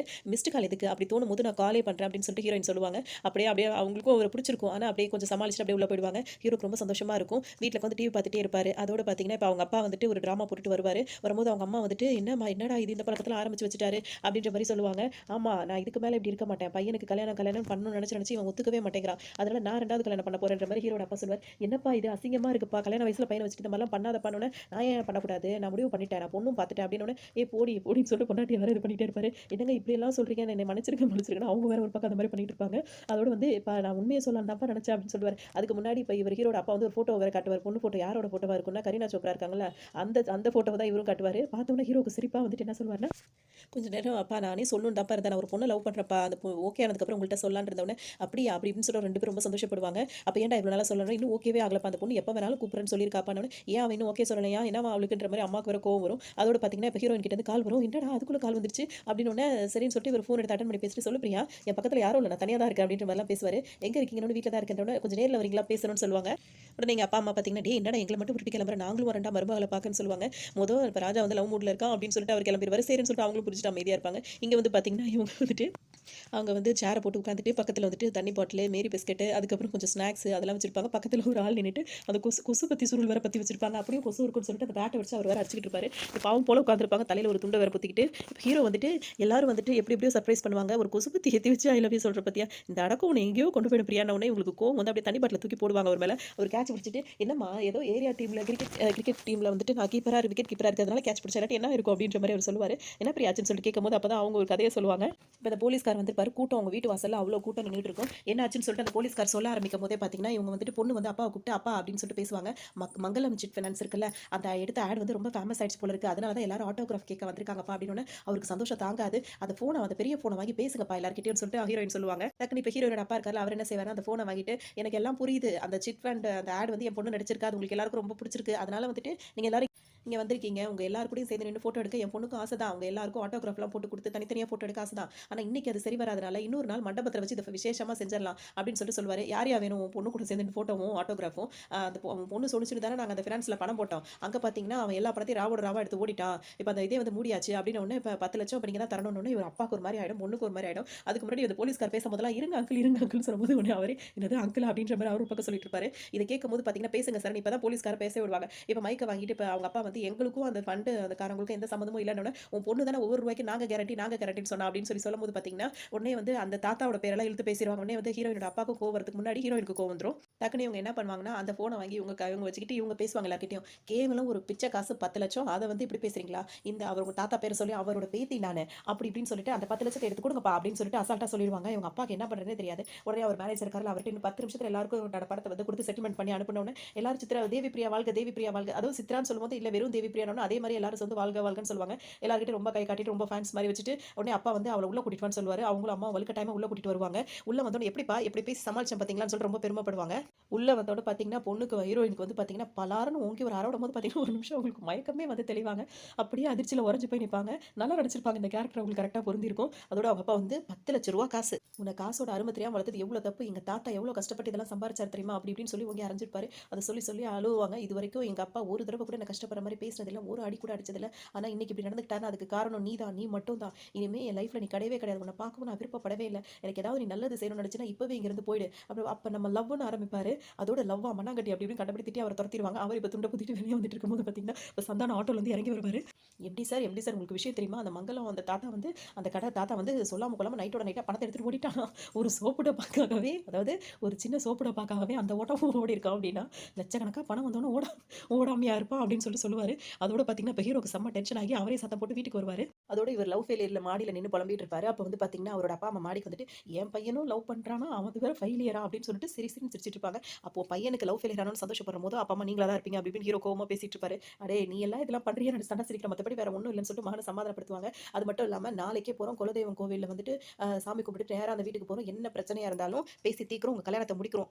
நீ ஆசைப்பட்ட பொண்ணு தான் இந்த வீட்டு மருமக அப்படின்னு சொல்லுவாரு. இப்போ ஹீரோ எவ்வளவோ சொல்லுவாரு. இல்ல நான் சொல்றது அப்படின்னு முடிவு இதுதான் அப்படின்ற மாரி ஹீரோட அப்பா சொல்லவும், சரின்னு ஹீரோவுக்கு இப்ப சந்தோஷமா எப்படியாவது பேசி கல்யாணம் பண்ணி வச்சுருவாங்க. இப்ப குடும்பத்தோட பார்த்தீங்கன்னா, இப்ப கோவிலுக்கு தான் கிளம்பிட்டு இருப்பாங்க. போற வழியில தான் இப்ப அம்மா வந்து கேட்பாங்க. அதாவது அழகுராஜா அந்த மாரி தேவி பிரியா பேர் பொருத்தமா இருக்குடா அப்படின்னு சொல்லுவாங்க. எந்த ஊருடா அப்படின்னு கேட்கும்போது, இங்க தான்மா அம்மா சமுத்திரம் அப்படின்னு சொல்லும்போது, அம்மா சமுத்திரமா? அம்மா சமுத்திரத்துல எங்க அப்படின்னு சொல்லிட்டு அவங்க அம்மா கேட்பாங்க. அதோட பார்த்தீங்கன்னா, அவங்க பெரிய குடும்பம்ப்பா. அவங்க தாத்தாக்கு வந்து தியேட்டர் இருக்கு. அப்புறமா வந்துட்டு அந்த இது இருக்குல்ல கல்யாண மண்டபம்லாம் இருக்கு. முன்னாடி அவங்க தாத்தா பேர் இருந்துச்சு. இப்போ அந்த பேத்தியோட பேர்ல வந்து எல்லாத்தையும் மாத்திட்டாங்க அப்படின்னு சொல்லும்போதே, இப்ப ஹீரோட அப்பாக்கு பார்த்தீங்கன்னா, அப்படியே நல்லா தடுமாறிருவாரு. கார் ஓட்டிக்கிட்டே இருந்தவர் பார்த்தீங்கன்னா, அப்படியே ஒரு மாரி போயிட்டு என்னப்பா பண்றீங்க? என்னப்பா பண்றீங்கன்னு போது அவருக்கு கண்ட்ரோல்ல இருக்காது. உடனே வேகமா போய் ஹீரோ ஒரு பக்கம் திருப்பி கீழ வந்தவுடனே இவருக்கு என்னடா ஆச்சு அப்படின்னு சொல்லி பார்க்கும்போது பார்த்தீங்கன்னா, டாக்டர்ட்ட கூட்டிட்டு போலான்னு சொல்லிட்டு பேசிட்டே இருக்கும்போது, டாக்டர்லாம் வேணாம் வீட்டுக்கு போறோம் அப்படின்னுவாங்க. என்னப்பா ஆச்சுன்னு கேட்கும்போது, இந்த கல்யாணம் வந்து நடக்காது. இந்த பொண்ணு வந்து நம்ம வீட்டுக்கு மருமகளா வர முடியாது. வரவும் கூடாது. வரவும் நான் விட மாட்டேன் அப்படின்னு சொல்லிட்டு கோவமா சொல்வாரு. இவங்களுக்குலாம் ஒண்ணுமே புரியாது. இவர் என்னன்னு ஹீரோ கேட்டுட்டே இருக்கும்போதே பார்த்தீங்கன்னா, ஆட்டோ பிடிச்சு அவர் பாட்டுக்கு அப்பாவும் அம்மாவும் ஏறி போயிடுவாங்க. இவர் நடு ரோட்ல அப்படியே நின்னுட்டு இருப்பாரு. இதுக்கு அடுத்த சீன்லயே பார்த்தீங்கன்னா, இவர் பாட்டுக்கு நடுவுல நின்னுட்டு இருப்பாரு நடு ரோட்ல. அப்ப சந்தானம் இருக்கார்ல, இவர்ட்ட வேலைய வந்து ரிசைன் பண்ணிட்டு அவர் போய் எங்க சேர்ந்திருப்பாருன்னா, அந்த பாய் இருக்கார்ல பிரியாணி பாய். அவர்கிட்ட போய் வேலைக்கு சேர்ந்துட்டு அவங்களோட சேர்ந்துட்டு பாட்டு பாடிட்டே போயிட்டு இருப்பாரு. இவர பார்த்த உடனே கீழ இறங்கி வருவாரு. வந்து என்ன சொல்வாருன்னா, "இவ்வளவு கூடிய சீக்கிரம் நீங்க நடு ரோட்டுக்கு வருவீங்கன்னு தெரியும். ஆனா இவ்ளோ சீக்கிரம் இந்த மாரி இங்க வந்து நிப்பீங்கன்னு நான் நினைக்கவே இல்ல. உங்கள்ட்ட இருந்து ரிசைன் பண்ணிட்டு அந்த பாய் கிட்ட போனேன். வலது கால்ல விழுந்த வேலைய வாங்கினேன். நீங்க குடுத்த சம்பளத்த விட 3 மடங்கு அதிகம்." அப்படின்னு சொல்லிட்டு இருப்பாரு. ஒண்ணும் குறைஞ்சு போயிடல. பாயோட லெஃப்ட் ஹேண்ட் லெக் வந்து ஃப்ரீயா தான் இருக்கு. அங்க வந்து விழுங்க வேலைய வாங்குங்க அப்படின்னு சொல்லும்போது பார்த்தீங்கன்னா, அந்த கையில ஒரு கரண்டியோட வச்சிருப்பாரு. இத கொஞ்சம் புடிங்கன்னு சொல்லிட்டு, இப்ப ஹீரோக்கு இருந்த கோவத்துல என்ன பண்ணுவாருன்னா, "அத வரேன்னு" சொல்லிட்டு வண்டியில ஏற போவாரு. வண்டியில ஏறும்போது அந்த பாய்ங்க ஃப்ரெண்ட்ஸ் வந்து அத ஸ்மோக் பண்ணிட்டு இருப்பாங்க. அவங்கள்ட்ட வாங்கி வண்டிக்குள்ள போட்டு வண்டிய வந்து எரிச்சு விட்டு அங்கிருந்து அவர் பாட்டுக்கு போயிருவாரு. அப்பதான் இவர் ஹீரோ என்ன சொல்வாருன்னா, ஷாருக் கான், சல்மான் கான், அமீர் கான் அவங்க வந்துட்டு வண்டியில ஏற வரல. வண்டிய இது பண்ண வந்திருக்காங்க. அங்கிருந்து தப்பிச்சு வந்துருங்கன்னு எல்லாத்தையும் சொல்லிட்டு எல்லாரும் ஓட ஆரம்பிச்சுருவாங்க. அடுத்த சீன்லயே பார்த்தீங்கன்னா, இப்ப ஹீரோட ஃப்ரெண்ட் வீட்ல தான் ஹீரோ இருப்பாரு. எதுக்குடா நீ வந்து இப்பவும் வந்து அவர் பாட்டுக்கு சீரியஸா பேசிட்டு இருப்பாரு. அதாவது இவர் பாட்டுக்கு இந்த மாரி கூட்டு போறாரு. இப்படி கல்யாணத்த நிப்பாட்டுறாரு என்னன்னு தெரியலன்ற மாரி ஹீரோ பேசும்போது, அவரோட ஃப்ரெண்ட் இருக்கார்ல, அவர் வந்து பார்த்தீங்கன்னா, ஃபோன் போட்டுட்டு இருப்பாரு பாய்க்கு. அந்த பாய் வந்து லைன் பிஸியா இருக்குன்னு சொல்லும்போது பார்த்தீங்கன்னா, ஹீரோ அவரோட ஃபோன வாங்கி உடைப்பாங்க. உங்கள்ட்ட ஒண்ணு சொல்லணும். ஃபோன் வந்து உங்களோடதுன்ற உடனே ஹீரோ என்னோட ஃபோனான்ற மாரி ஒரு மாரி அதிர்ச்சியா இருக்கும்போது, அவங்க அப்பா வந்து நிப்பாரு. ஹீரோட அப்பா வந்து நின்னுட்டு, "அம்மா அம்மா தேடிட்டு இருக்கா. வீட்டுக்கு வா" அப்படின்னு சொல்லிட்டு கூப்பிடுவாரு. நான் வரமாட்டேன்னு சொல்லிட்டு ஹீரோ சொல்லுவாரு. அப்படியே இவங்க 2 பேருக்குள்ள ஒரு வாக்குவாதம் வரும். நீங்க மட்டும் அப்படி சரிங்க, இப்படி சரிங்க 2 பேரும் வாக்குவாதம் பண்ணிட்டு வீட்டுக்கு வரமாட்டேன்னு சொல்வாரு. அவர் ஹீரோவோட அப்பா வந்து கிளம்ப போம்போது பார்த்தீங்கன்னா, அங்க வந்து ஒரு ஃபோட்டோவ பார்ப்பாரு. அது யாரோட ஃபோட்டோவா இருக்கும்னா, சந்தானம் இருக்கார்ல, அவரோட அப்பா ஃபோட்டோவா இருக்கும். இவரோட பையனா நீ அப்படின்னு சொல்லிட்டு ஹீரோட அப்பா கேட்பாரு. ஆமான்னு சொன்ன உடனே தான் இப்போ ஒரு கதையே சொல்ல ஆரம்பிப்பாரு. அப்போ ஒரு ஃபிளாஷ்பேக் போகும். எதுக்காக இவர் இந்த கல்யாணம் வேணாம் அப்படின்னு சொல்றாருன்னா, அம்பாசமுத்திரத்தில வந்துட்டு பார்த்தீங்கன்னா, அங்க அம்பாசமுத்திரத்தில வந்து பார்த்தீங்கன்னா, சந்தானத்தோட அப்பா இருக்கார்ல, அவர் வந்து ஒரு பெரிய ஜமீன் வீட்ல வந்து வேலை பார்த்துட்டு இருப்பாரு. அவங்களுக்கு தான் தியேட்டர், மண்டபம் எல்லாம் இருக்கும். அங்க வந்து அவர் வேலை பார்த்திருப்பாரு. அப்ப ஹீரோவோட அப்பா இருக்கார்ல, அதாவது பிரபு. அவர் வந்து சின்ன வயசு கார்த்தி, சின்ன வயசு சந்தானம். அப்படி இருக்கும் அவங்க 2 பேரும். அவங்க 2 பேரும் இருக்கும்போது பார்த்தீங்கன்னா, இவருக்கு வந்து இப்போ பிரபு இருக்கார்ல சின்ன வயசுல, அவர் வந்துட்டு பார்த்தீங்கன்னா, வேலை தேடி வந்துட்டு சந்தானத்துக்கிட்ட வந்திருப்பாரு. அதாவது இப்ப இது ஃபிளாஷ்பேக். அங்க வந்து பார்த்தீங்கன்னா, அவர் வந்து வேலை தேடி குடுக்கும்போது இந்த வீட்டுக்கு போறதுக்காக தான் கூட்டிட்டு வருவாரு. கூட்டிட்டு வரும்போது அந்த வண்டியும் நிப்பாட்டிருவாரு. நிப்பாட்டி என்னமோ பேசிட்டே வருவாங்க. வர வழி ஃபுல்லா அவர் ரொம்ப வெகுளி அப்படி இப்படின்னு தான் இப்ப பிரபு வந்து கதை சொல்ல ஆரம்பிப்பாரு. அப்ப பார்த்தீங்கன்னா, அவங்க வண்டிய அந்த வீட்டுக்கும் வந்து நிப்பாட்டிருவாங்க. அப்ப இங்க கார்த்தி என்ன சொல்வாருன்னா, இது அவரோட வீடே கிடையாதுன்ன உடனே, இந்த ஊர்ல யார கேட்டாலும் சொல்லுவாங்க, இதுதான் அவரோட வீடுன்னு. அதாவது அவர் அந்த அர்த்தத்துல சொல்லியிருக்க மாட்டாரு. இவ்ளோ பெரிய மாளிகையா இருக்கு. இது வீடே கிடையாது, மாளிகைன்ற அர்த்தத்துல அவர் சொல்லியிருப்பாரு. இந்த ஊர்ல யாருக்கு புள்ள பிறந்தாலும் அவர் தான் பேர் வைப்பாருன்னு. உடனே கார்த்தி என்ன சொல்வாருன்னா, இல்ல சார் எனக்கு புள்ள பிறந்தா நீங்க தான் எனக்கு வந்து அந்த பிள்ளைக்கு பேர் வைக்கணும்னு உடனே, நீ பெரிய ஆளா வந்துருவடா, நீ பெரிய ஆளா வந்துருவ அப்படின்ட்டு ஒரு மாதிரியா சிரிப்பா இருப்பாருங்களா, அதுவே பயங்கரமா இருக்கும். அதோட பார்த்தீங்கன்னா, வண்டி நிப்பாட்டி முடிச்ச உடனே பார்த்தீங்கன்னா, அந்த சுண்ணாம்பு இருக்குல்ல, சுண்ணாம்பு எடுத்து அந்த சீட்லலாம் அப்படியே தெளிச்சு விடுவாரு. எதுக்குப்பா எதுக்கு முதலாளி இப்படி பண்றீங்கன்னு கேட்கும்போது, இது வந்து வண்டி சும்மா இருந்தா மெத்து மெத்துன்னு இருக்கு பாத்தியா? வெட்டி பசங்கலாம் வந்து உட்கார்றாங்க. அதுக்கு தான் இந்த காகாபி செட்டப் அப்படின்ற மாரி சொல்லிட்டு இருப்பாரு. அதோட இப்ப உள்ளவும் கூட்டிட்டு போயிருவாரு. அது உள்ள வரும்போது பார்த்தீங்கன்னா, இப்ப அவங்களோட பொண்ணு இருக்காங்கல்ல, அவங்க வந்துட்டு ஒரு பென் எடுத்து வச்சிருப்பாங்க. புது பென்ல இங்க் போட்டு இதில தான் வந்து எக்ஸாம் எழுத போறேன். நல்லபடியா நான் பாஸ் ஆகணும் அப்படின்னு சொல்லிட்டு அவங்க ப்ரே பண்ணிட்டே இருக்கும்போது பார்த்தீங்கன்னா, பென் எழுதாது. உடனே இந்த இங்க்க தெளிக்கும்போது பார்த்தீங்கன்னா, அவங்க 2 பேர் மேலயும் பட்ட உடனே சந்தானம் வந்து கோவப்படுவாரு. என்னம்மா அப்படி இங்க் தெளிக்கிறேன்னு. உடனே ஹீரோ என்ன சொல்வாருன்னா, விடுங்க தெரியாம தானே நடந்துச்சு அப்படின்னு உடனே ஹீரோயினுக்கு இவர பார்த்த உடனே பிடிச்சிரும். டக்குனு என்ன சொல்வாங்க, இது என் மேல தப்பு தான் அப்படின்னு சொல்லிட்டு அவங்க போம்போது அவங்களும் அப்படியே பார்த்துக்கிட்டே இருப்பாரு ஹீரோ. அவர் தான் முதலாளியோட பொண்ணுன்ற உடனே ஹீரோ டக்குனு திரும்பிப்பாரு. அதோட இவர் தான் வந்து அந்த ஹீரோயினோட அப்பாவா இருப்பாரு. இப்ப இவர்கிட்ட கூட்டு வந்து அறிமுகப்படுத்தும்போது, இவன் பையன் ரொம்ப அடக்கமானவன். வாய திறந்து ஒரு வார்த்தை பேச மாட்டானா பார்த்துக்கங்களேன்னு சந்தானம் சொல்லி முடிக்கிறதுக்குள்ளேயே, ஐயா என் பேரு எப்படி இப்படின்னு சொல்லிட்டு அவர் பாட்டுக்கு பேசிட்டு இங்கிலீஷ்லயே பேசிட்டு, அதோட நான் இந்த மாரி படிச்சிருக்கேன்னு எல்லாம் சொல்லிடுவாரு. இம்முட்டு பெரிய படிப்புலாம் படிச்சுட்டு 8ஆம் வகுப்பு ஃபெயிலா போன இந்த முட்டா பையனோட உனக்கு என்னப்பா வேலைன்னு சொல்லி கேட்பாரு. ஐயா நான் ஒண்ணும் 8ஆம் வகுப்பு ஃபெயில் ஆவலங்கன்னு சொல்லுவாரு. அப்ப என்ன பண்ணியான்னு கேட்கும்போது, முழு பரீட்சைக்கு போகல உடம்பு சரியில்லன்னு சொல்லும்போது, போயிருந்தா மட்டும் அப்படின்னு சொல்லி கேட்கும்போது, இந்த மாரி சின்ன பசங்க முன்னாடி என்னய்யா இப்படி பேசுறீங்கன்ன உடனே, ஆமா அப்படி இப்படின்னு பேசிக்கிட்டே இருக்கும்போதே பார்த்தீங்கன்னா, இவங்க கோவமா வருவாங்க. அப்பா அந்த டிரைவர வேலைய விட்டு நிப்பாட்டுங்க. இன்னைக்கும் அவன் வரல அப்படின்ன உடனே, பாத்தியா உன் பேச்ச நம்பி தானே டிரைவர வேலைக்கு சேர்த்தேன். இன்னைக்கும் அவன் வரல அப்படின்னு சொல்லிட்டு அப்பா வந்து சத்தம் போடுவாரு. அது டக்குன்னு சந்தானம் என்ன சொல்வாருன்னா, உங்களுக்காக தான் ஒரு டிரைவர வந்து கூட்டிட்டு வந்திருக்கேன்ன உடனே அவங்களுக்கு சந்தோஷமா இருக்கும். பொண்ணும் சந்தோஷப்படுவாங்க. சரின்னு அப்படின்னு சொல்லிட்டு இப்போ கார் ஓட்டிட்டு வந்துருவாரு. கார் அவங்க இப்போ இறக்கி விட்டோன்னு பார்த்தீங்கன்னா சந்தானம் கதவு திறப்பாரு. இருந்தாலும் அவங்க வந்து கார்த்தி திறக்கிற டோர் பக்கமாக தான் அவங்க இறங்கிட்டு என்ன பண்ணுவாங்கன்னா, அவருக்கு வந்து ஒரு இவங்க சட்டையில என்ன இங்கு தெளிச்சிட்டாங்கல்ல, அவங்களோட அண்ணன் சட்டையை கொடுப்பாங்க. இப்போ அண்ணனோட பொண்ணு தான் வந்து ஹீரோயின் காஜல் இருக்காங்களா, அவங்க அப்படிதான் கதை. இது எங்க அண்ணனோட சட்டை தான், உங்க சட்டையில இங்கு தெளிச்சிட்டேன்னு ஹீரோ வந்து வாங்கிக்க மாட்டேன்னு சொல்லுவாரு. ஹீரோ வாங்க அதாவது ஃப்ரெண்டு சொல்லும் வாங்க மாட்டாரு. ஆனால் இப்போ வாங்கலைன்னா சாவியை வாங்க சொல்லிடுங்க, நான் வந்து டிரைவரை வேலையிலேருந்து தூக்கிட்டு அப்பாட்ட சொல்லிடுங்கன்னு. இப்படிலாம் தூக்கிட்டே இருந்தால் எப்படிமா டிரைவர் கிடைக்கும்னு கேட்கறதுக்குள்ளேயே அவர் சட்டையை மாட்டி நிற்பாரு. மீனாமா மீனாமா கூட மீனாமாலாம் இல்லை, வெறும் மீனா தான் அப்படின்னு சொல்லிடுவாங்க. அதோட இவருக்கு ஒரு மாதிரி இருக்கும், சிரிச்சிட்டு அவங்க உள்ள போயிடுவாங்க. அதோட இப்போ அடுத்து தான் செம்ம காமெடியாக இருக்கும். இப்போ இவங்க 2 பேரும் பேசிட்டே இருக்கும் போதே பார்த்தீங்கன்னா, அங்கேருந்து உள்ள இருந்து ஒரு ஆள் வந்து என்ன சொல்லுவாருன்னா, மீனாமா வந்து மயக்கம் போட்டு விழுந்துட்டாங்கன்னா உடனே கார்த்தி அங்கே நிற்க மாட்டார். அடுத்த செகண்ட் அங்கே ஓடி இருப்பாரு. ஓடிட்டு அவங்கள தூக்கிட்டு ஹாஸ்பிட்டலுக்கே போயிடுவார். இவர் இப்போ தான் மெதுவாக அப்படி ஒரு காலம் எடுத்து எடுத்து வச்சு அங்கேருந்து நடந்து வந்திருப்பாரு. இவர் பார்த்தோன்னே ஹீரோ வந்துட்டு என்னென்ன இப்போ தான் வரீங்கன்னு ஒரு வார்த்தை கேட்டுருவாரு. உடனே நாசர் அவரும் பார்த்துட்டு என் பொண்ணு இப்படி மயங்கி கிடக்குறா, இப்போ தான் நீ அசால்ட்டாக ஊர் சுற்றிட்டு வரியான்னு சொல்லி சத்தம் போட்டுட்டு டாக்டர்கிட்ட வந்து என்னாச்சுன்னு கேட்கும்போது உடனே கார்த்தி என்ன சொல்வாருன்னா, அவங்களுக்கு எதுவும் உடம்பு சரின்னா சொல்லுங்க, நாங்கள் வந்து இதுக்கு மதுரைக்கு கூட்டிகிட்டு போகிறோம் அப்படின்னு சொல்லுவாங்க. பொண்ணு பசியில் தான் மயங்கி விழுந்திருக்கு, 2 இட்லியும் சட்னியும் வாங்கி கொடுத்தீங்கன்னா சரியாக போயிடும். உடனே இப்போ ஹீரோயினுக்கு வந்து இட்லி சட்னி வாங்கிட்டு வந்து கொடுத்துருப்பாங்க, அவங்க சாப்பிட்டுட்டு இருப்பாங்க. அதோட பார்த்தீங்கன்னா இப்போ ஹீரோ சொல்வார், இது போதுமா இல்லாட்டி நாட்டுக்கோழி எதுவும் வாங்கிட்டு வந்து தரட்டுமா மீனாமா அப்படின்ற மாதிரி ஹீரோ வர ஐஸ் வச்சுட்டு இருப்பாரு. இந்த பக்கம் பார்த்தீங்கன்னா இப்போ சந்தானம் என்ன சொல்வாருன்னா, ஒரு 2 பிஸ்கெட்டும் ஒரு டீயும் வாங்கி கொடுத்துருந்தா சரியா போயிருக்கு, இதுக்கு போய் ஒன்றும் இல்லாததுக்கு இவ்வளோ பெரிய அளப்பறையான்னு கேட்டுட்டு இருப்பாரு.